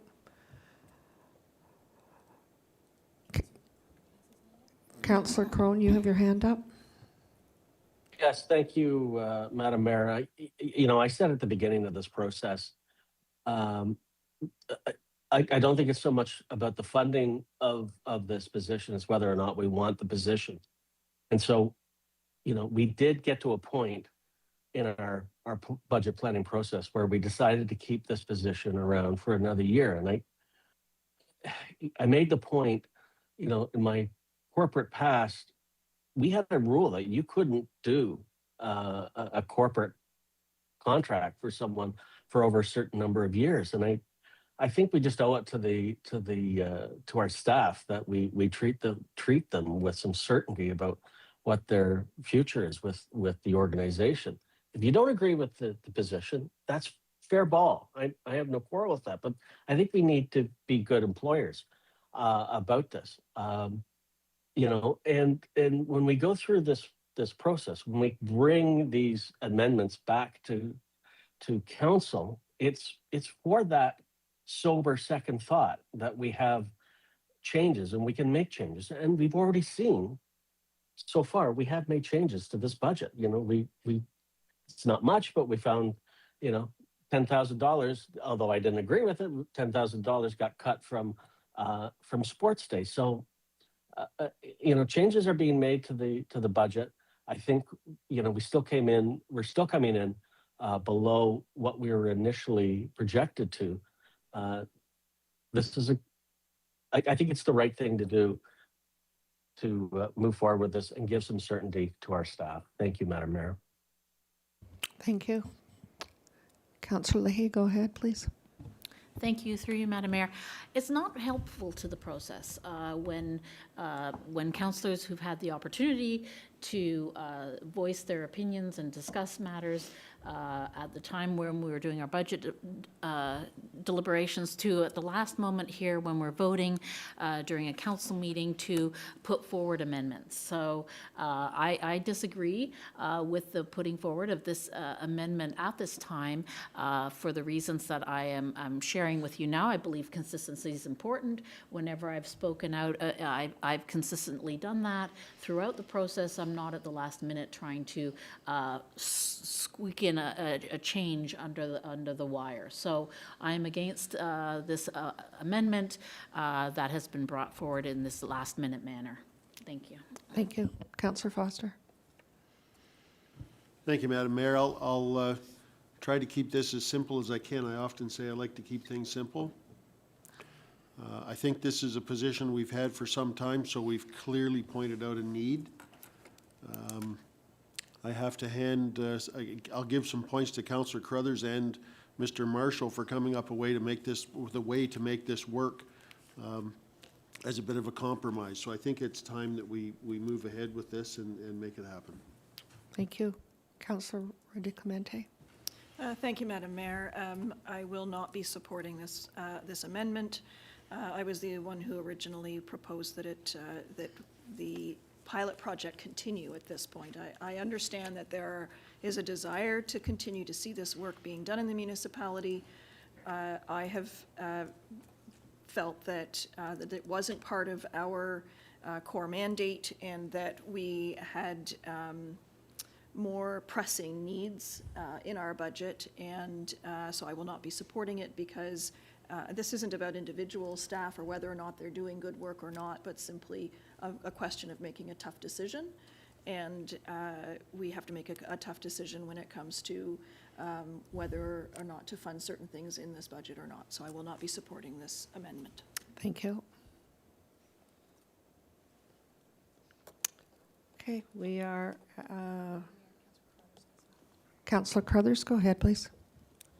Thank you. I think it's important that understanding the process, that part of our process is bringing this to the council meeting to have that sober second thought, as my colleague mentioned, to take a look at things, to think on the conversation that we had during the budget meeting.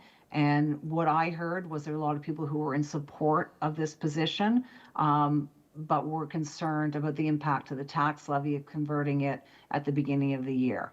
So this is an opportunity to hear what our councillors have said and find a way to find a good solution. So, Madam Mayor, your budget intended this position to be FTE in Q1. Council said that's a big impact on the tax levy. A few of us expressed concerns about funding operating out of capital, and it hadn't occurred to me that we could do this until I had some time to digest everyone's feelings and have some conversations. I shouldn't say feelings, I should say opinions. It's not feelings, it's opinions. So we're not voting to raise taxes, Councillor Johns. We just voted on a number of amendments that raise taxes. We also voted on a number of amendments that cut taxes. This is the budgeting process. There's a give and there's a take. And to Councillor Crone's point, we did decrease it a further $10,000. And this is a negligible hit in addition to that. But it's about doing the right thing, not about the position, but about the funding source, making sure that we're not depleting our reserves on staffing. So, Madam Mayor, I would look to you to help support this because I'm trying to get this closer to where your budget had intended. Thank you. Thank you. I also have Councillor Johns wanting to speak as well. Go ahead, please. Thanks, Madam Mayor. Well, the councillor referenced the fact that this is could be called a negligible hit. This is also a tax increase. I want to say that the way that the motion is spelled out with implementing in Q4, this council is not going to be sitting here for a majority of Q4. And so I'm even wondering if this is making a decision for a future council.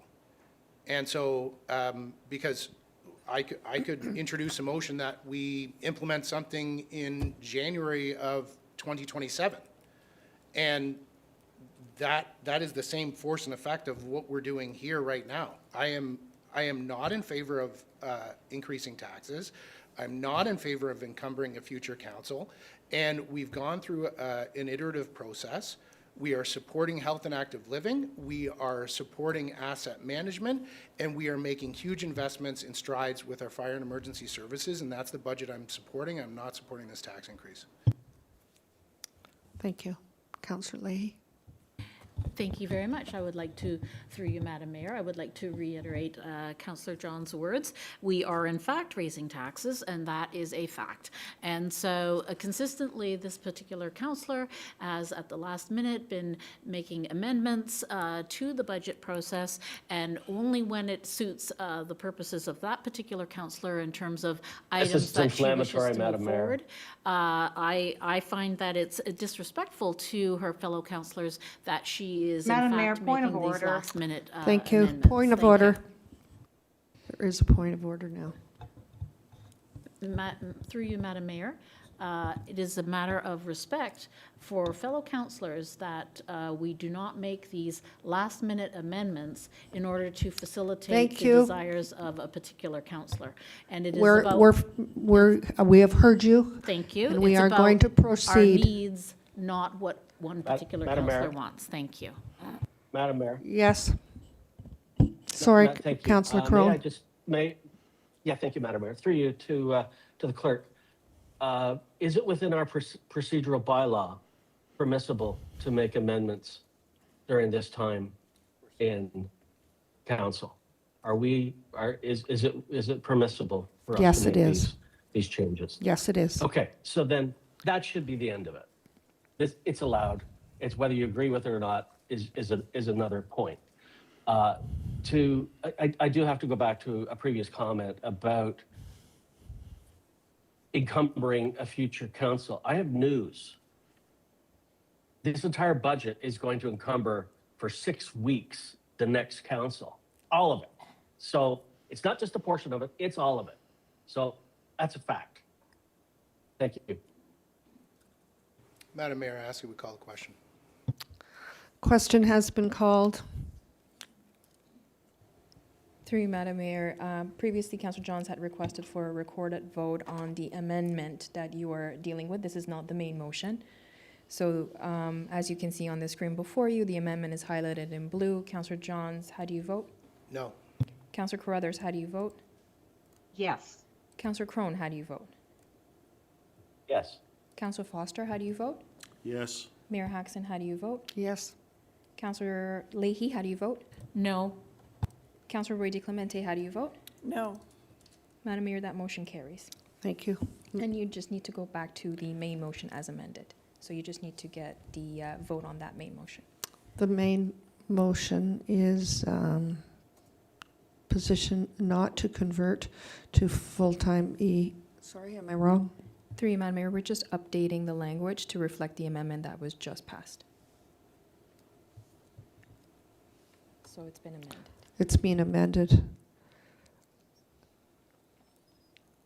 Amendment explanation, position not to convert to full-time East until Q4 2026 funding source to be amended to reduce impact to tax levy. Madam Mayor, that motion has already been moved by Councillor Carruthers and seconded by Councillor Crone. You just need a vote on the main motion as amended. Through you, Madam Mayor, is this not exactly what we just voted for in the amendment, word for word? And if it is, then I'd like a recorded vote again. Thank you. Sorry, can I get clarity on this, Madam Mayor? So this is amending whereby currently within the budget, there is a full-time position for $145,000. And the amended amount is to go to a new capital funding source. And we amended this amendment to then move into Q4. So a vote in favor supports it going, funding it in Q4, and a vote in the negative would have it revert back to full-time. Is that correct?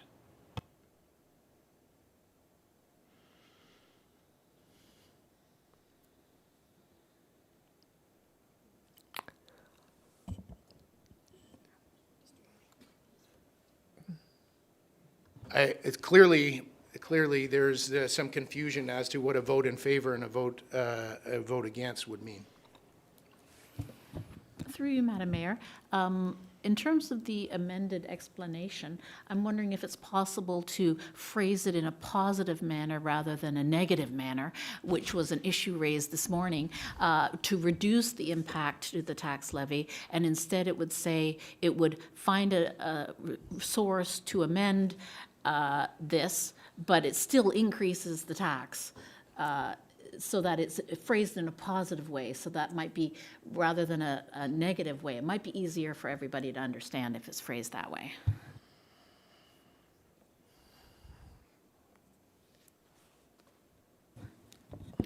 Through you, Madam Mayor, with the intent that it's very clear to everybody that, and to our residents in particular, that if we vote on it in the way that it's phrased, it will be increasing our potential tax increase, which we had already established prior to voting on these today with the new amendments.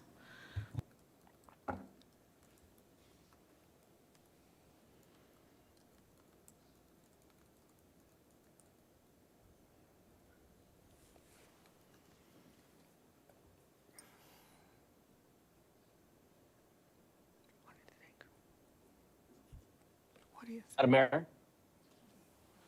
Yes.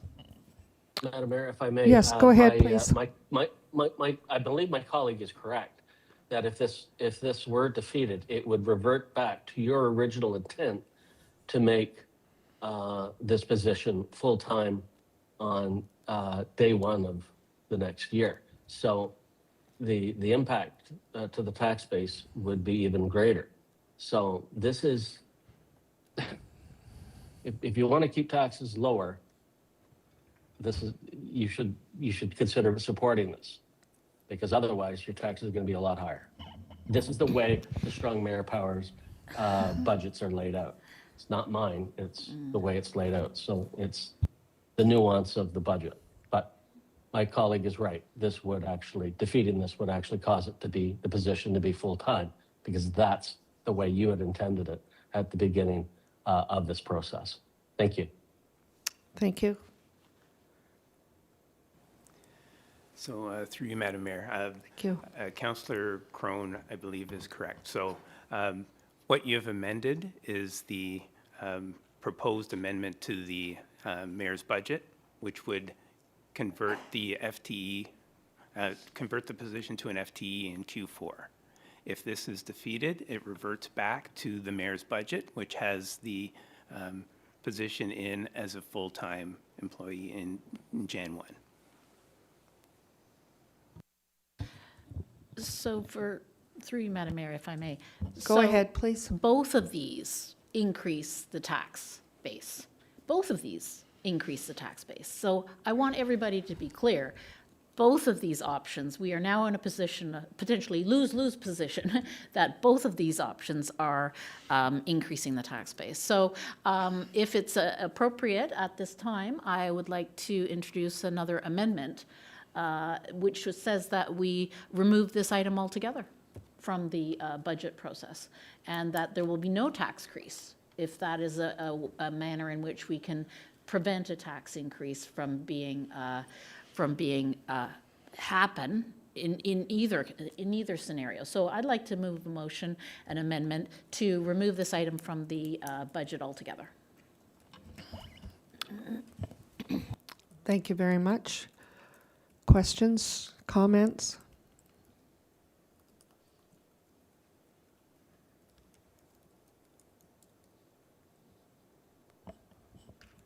So if it is appropriate at this time through Madam Clerk, I would look to put forward a motion to remove this item from the agenda of the budget altogether, from the budget that the mayor put forward. So then there will be no tax increase in either scenario. It will just simply be removed from the budget.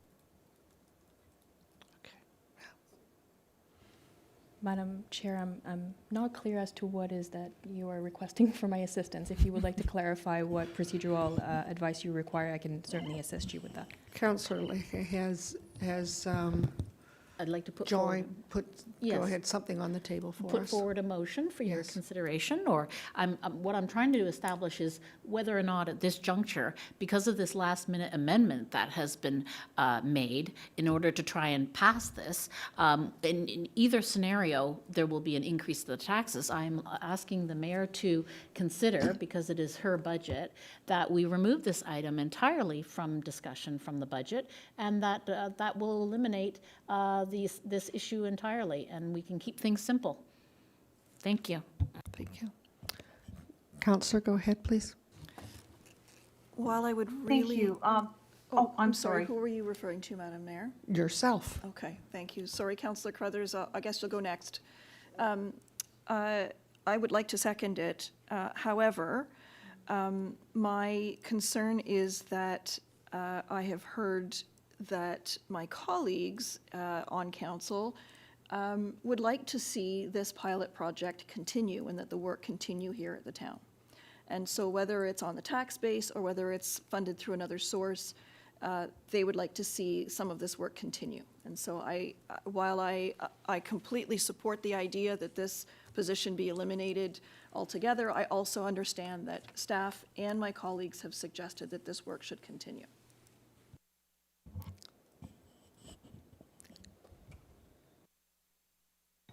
Madam Mayor, I believe there was a question posed with respect to where we are in terms of dealing with amendments. So council has just voted on an amendment that was presented to the main motion. What is before council formally must be dealt with first prior to any other motions being introduced. So right now, as we understand it, there is a main motion as amended presented on the screen that has been moved and seconded. So procedurally, you are at that phase, Madam Mayor. That would have to be disposed of before any other motions can be introduced. So I hope that provides some clarity around the process in terms of your procedural bylaw. And I believe Councillor Carruthers also has her hand up, Madam Mayor. Thank you very much. Councillor Carruthers. Thank you. Before we get too far down the conversation about removing this position, remember that the accessibility portion of this position is there to meet compliance, and wholesale removing this position could put us at risk of not meeting compliance. So I think it's important not to be hasty here. And this is the problem with a position that keeps coming up as a new position when it's actually an existing position. And that's why I'm concerned about getting this put into the budget so we don't run that risk next year of people not understanding that there's a compliance portion to this role. Thank you. Thank you. Other comments? Go ahead, please. Thank you very much, through you, Madam Mayor. I'm well aware that we have obligations, and even our advisory committees have obligations in terms of compliance with the Municipal Act and the Accessibility Advisory Committee, which I'm the council liaison for. So this issue would never have come about, this question of eliminating it altogether, if this last-minute amendment had not been made, and we had proceeded as we had discussed previously during the budget debate. So I'm sure that as our CAO has assured us in the past, that if council feels and votes on giving direction to staff in a certain way, that they will find ways of meeting the direction of council. So if that's what the outcome of the vote is, then that's what the outcome of the vote is. But either option, we will be increasing residents' taxes, and that needs to be made crystal clear. Thank you. Mark? Madam Mayor, just for clarity, asking staff to fulfill responsibilities without resources is not responsible, nor is it realistic. So I would suggest, maybe my comments were a little out of context if I suggested you let us know whatever you want us to do without an assignment of resources, and we'll pull rabbits out of hats. At some point, we can't do that. So I would respectfully suggest that this position, certainly it would be your prerogative if you wish to eliminate it. We would not recommend it.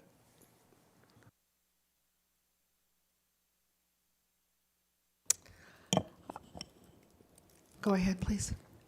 Just through you, Madam Chair, just to be clear, on the amended amount column, the notation there reflects the previous amendment. So it reflects the money that was to be taken from capital entirely. So I just wanted to point that out and suggest that the amended amount be essentially a quarter of sorry, I'm looking at the wrong screen here. A quarter of the 145 and 939, with the remaining funded through capital. And I welcome Mr. Marshall to correct me, but I just to make sure that what we're saying in the amended amount column reflects the explanation. Thank you. Mr. Marshall?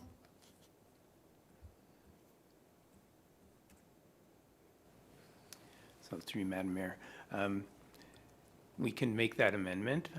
The explanation actually clarifies it as well, so don't know if it's totally necessary, but we, between the two columns, we understand what the intent is of the proposal.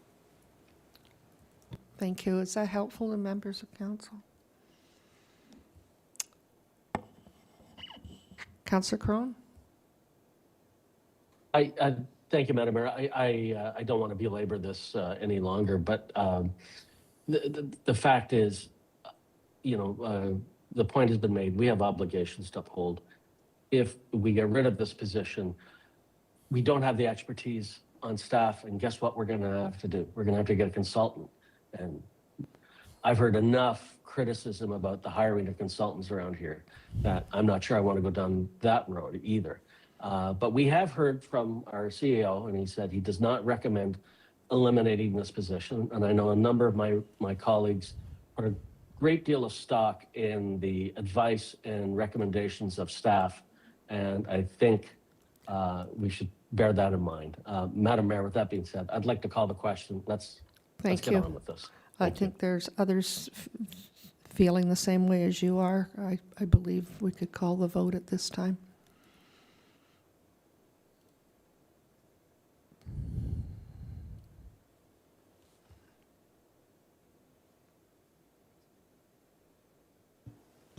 Madam Mayor, just for clarity, because there's been a lot of discussion. It might just be me trying to follow the bouncing ball, but It's been a long day. What exactly are you voting on right now? Just so everyone's clear before you vote. It's just the portion in blue as amended. Is that correct? That's Okay. correct. Thanks. Thank you.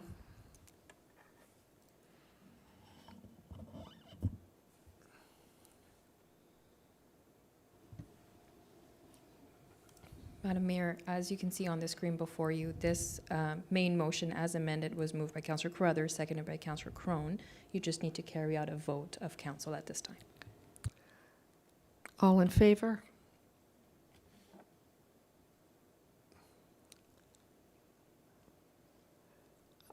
I'm not seeing. There we are. Opposed?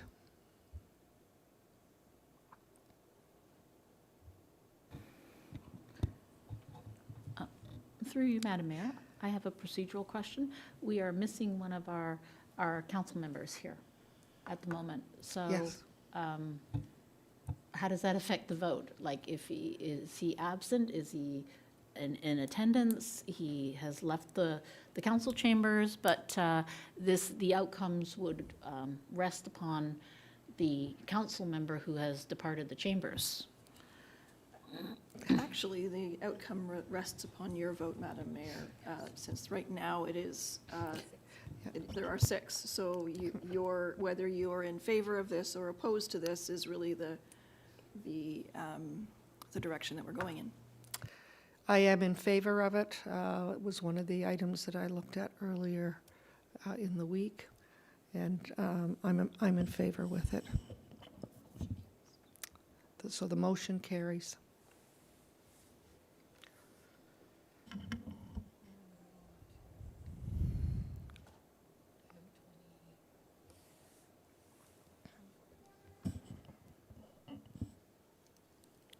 Number 24, be it resolved that the Budget Committee recommends that Council amend the Parks, Recreation, and Culture 2026 capital budget as follows. I'm sure it's in front of everyone at this time. Questions? Do I have a mover and a seconder? Thank you very much. I have a seconder. Councillor Roy DeClemente. All those in favor? And that's carried. We are at number 25. Be it resolved that the Budget Committee recommends that Council amend the corporate-wide 2026 tax-supported budget as follows. Targeted cost reductions at 89,000 and amended amount 360,000 and adjusted to align with previous year. Could I have a mover and a seconder? Councillor Roy DeClemente, Councillor Leahy. And do I have a Councillor Crone? All those in favor? And that's carried. We're at number 26. And be it resolved that the Budget Committee recommends that Council amend the Engineering and Public Works 2026 capital budget as follows. I can read it out to you. Is there anyone that can't see it in front of them? Thank you. Moved by Councillor Roy DeClemente. Do I have a seconder? Councillor Foster. All those in favor? And that's carried. We'll move along to number 27. Be it resolved that the Budget Committee recommends that Council amend the Engineering and Public Works 2026 tax-supported budget as follows. We have an account category, fines and penalties, negative 388,679. And the explanation is removal of balance of automated speed enforcement revenue. Questions? Discussion?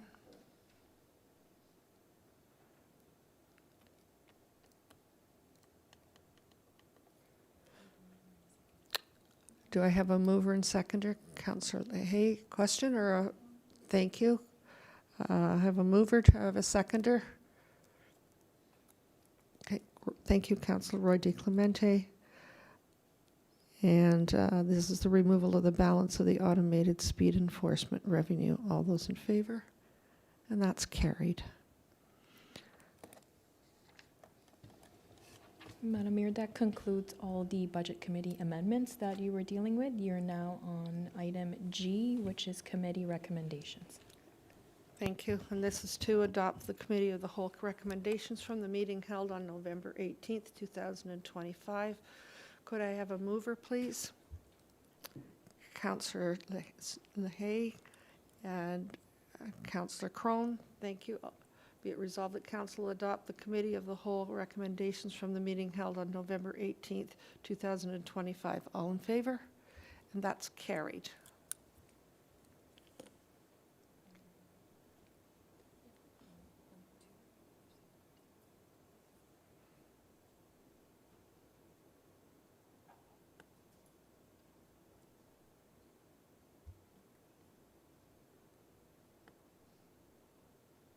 There we are. Number 2, to adopt the Budget Committee recommendations from the following meetings.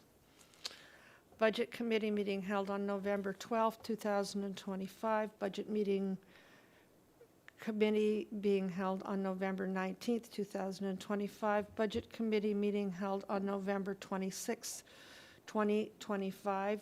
Can I have a mover and a seconder, please? Councillor Haig moved, and a seconder.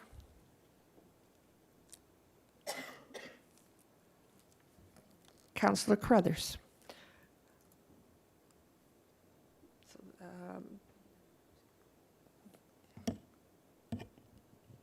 be it resolved that council adopt the Budget Committee recommendations from the following meeting. Budget Committee meeting held on November 12th, 2025.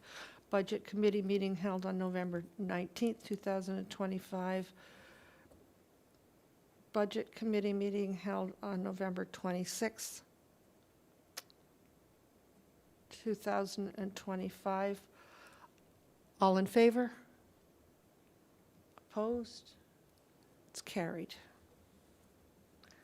I'm down to item H, adoption of minutes. To adopt the Committee of Whole Council minutes from the meeting held on November 18th, 2025. Could I have a mover and a seconder, please? Councillor Foster. Councillor Lehe. Thank you. Be it resolved that council adopt the Committee of the Whole minutes from the meeting held on November 18th, 2025. All in favor? And that's carried. Number 2, to adopt the council minutes from the meeting held on November 18th, 2025. Could I have a mover and seconder, please? Councillor Foster. Do I have another? Thank you. Councillor Roy DiClemente. All those in favor? And that's carried. Item number 3, to adopt the Budget Committee minutes from the following meetings. Budget Committee meeting held on November 12th, 2025. Budget Committee meeting held on November 19th, 2025. Budget Committee meeting held on November 26th, 2025. And could I have a mover and seconder, please? Councillor Foster, Councillor Crothers, all those in favor? And that's carried. We are at item I.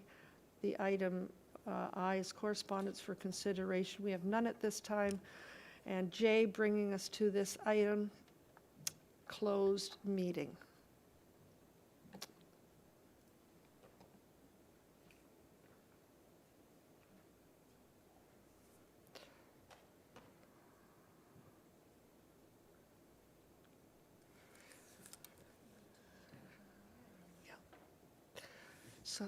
So we are now proceeding into a closed meeting of Municipal Council. Could I have a mover and a seconder, please? Councillor Leahy.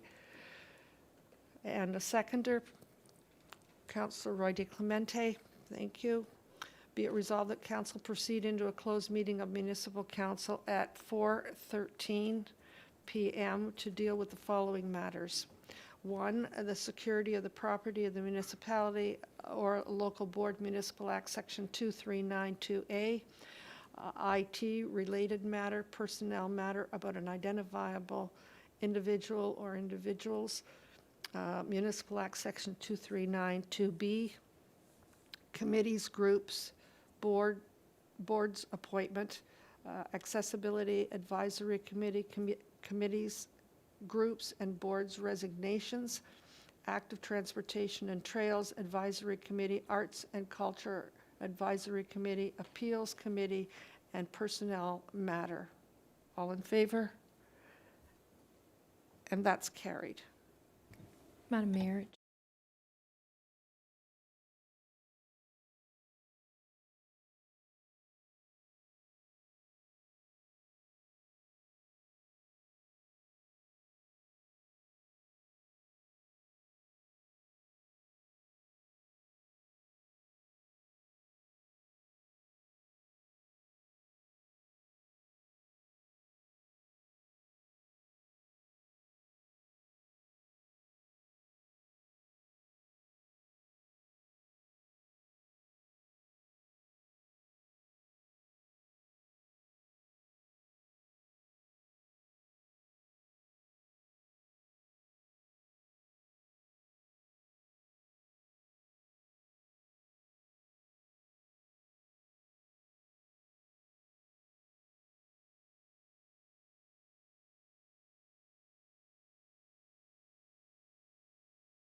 Thank you. We're live on item 2, to rise and report from a closed meeting of Municipal Council. Councillor Roy DeClemente, could I have you remove? And also, I need one other person, Councillor Leahy. All those in favor? And that's carried, and I've put that at 5:22 p.m. And that has passed. Sorry.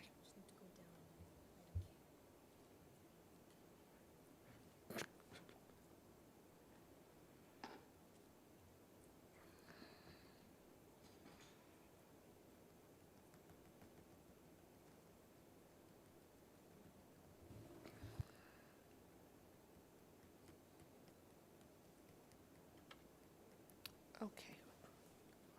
We're at item K, resolution. Staff, could you please advise of any recommendations from today's closed meeting?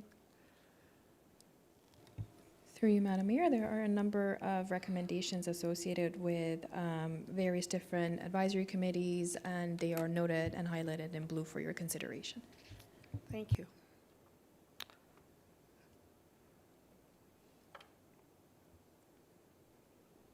Happy to move those, Madam Mayor. Thank you very much. All those in favor? Oh, Councillor Roy DeClemente. All in favor? And that's carried. Thank you.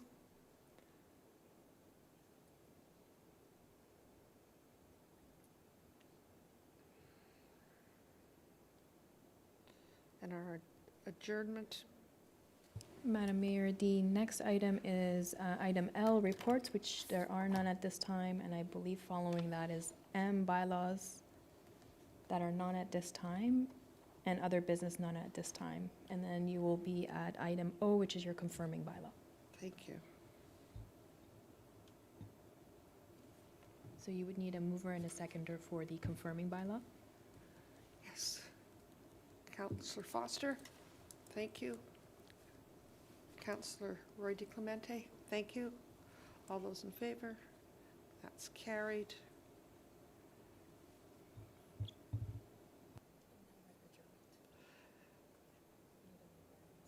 Now, I'm at adjournment. Could I have a mover and a seconder?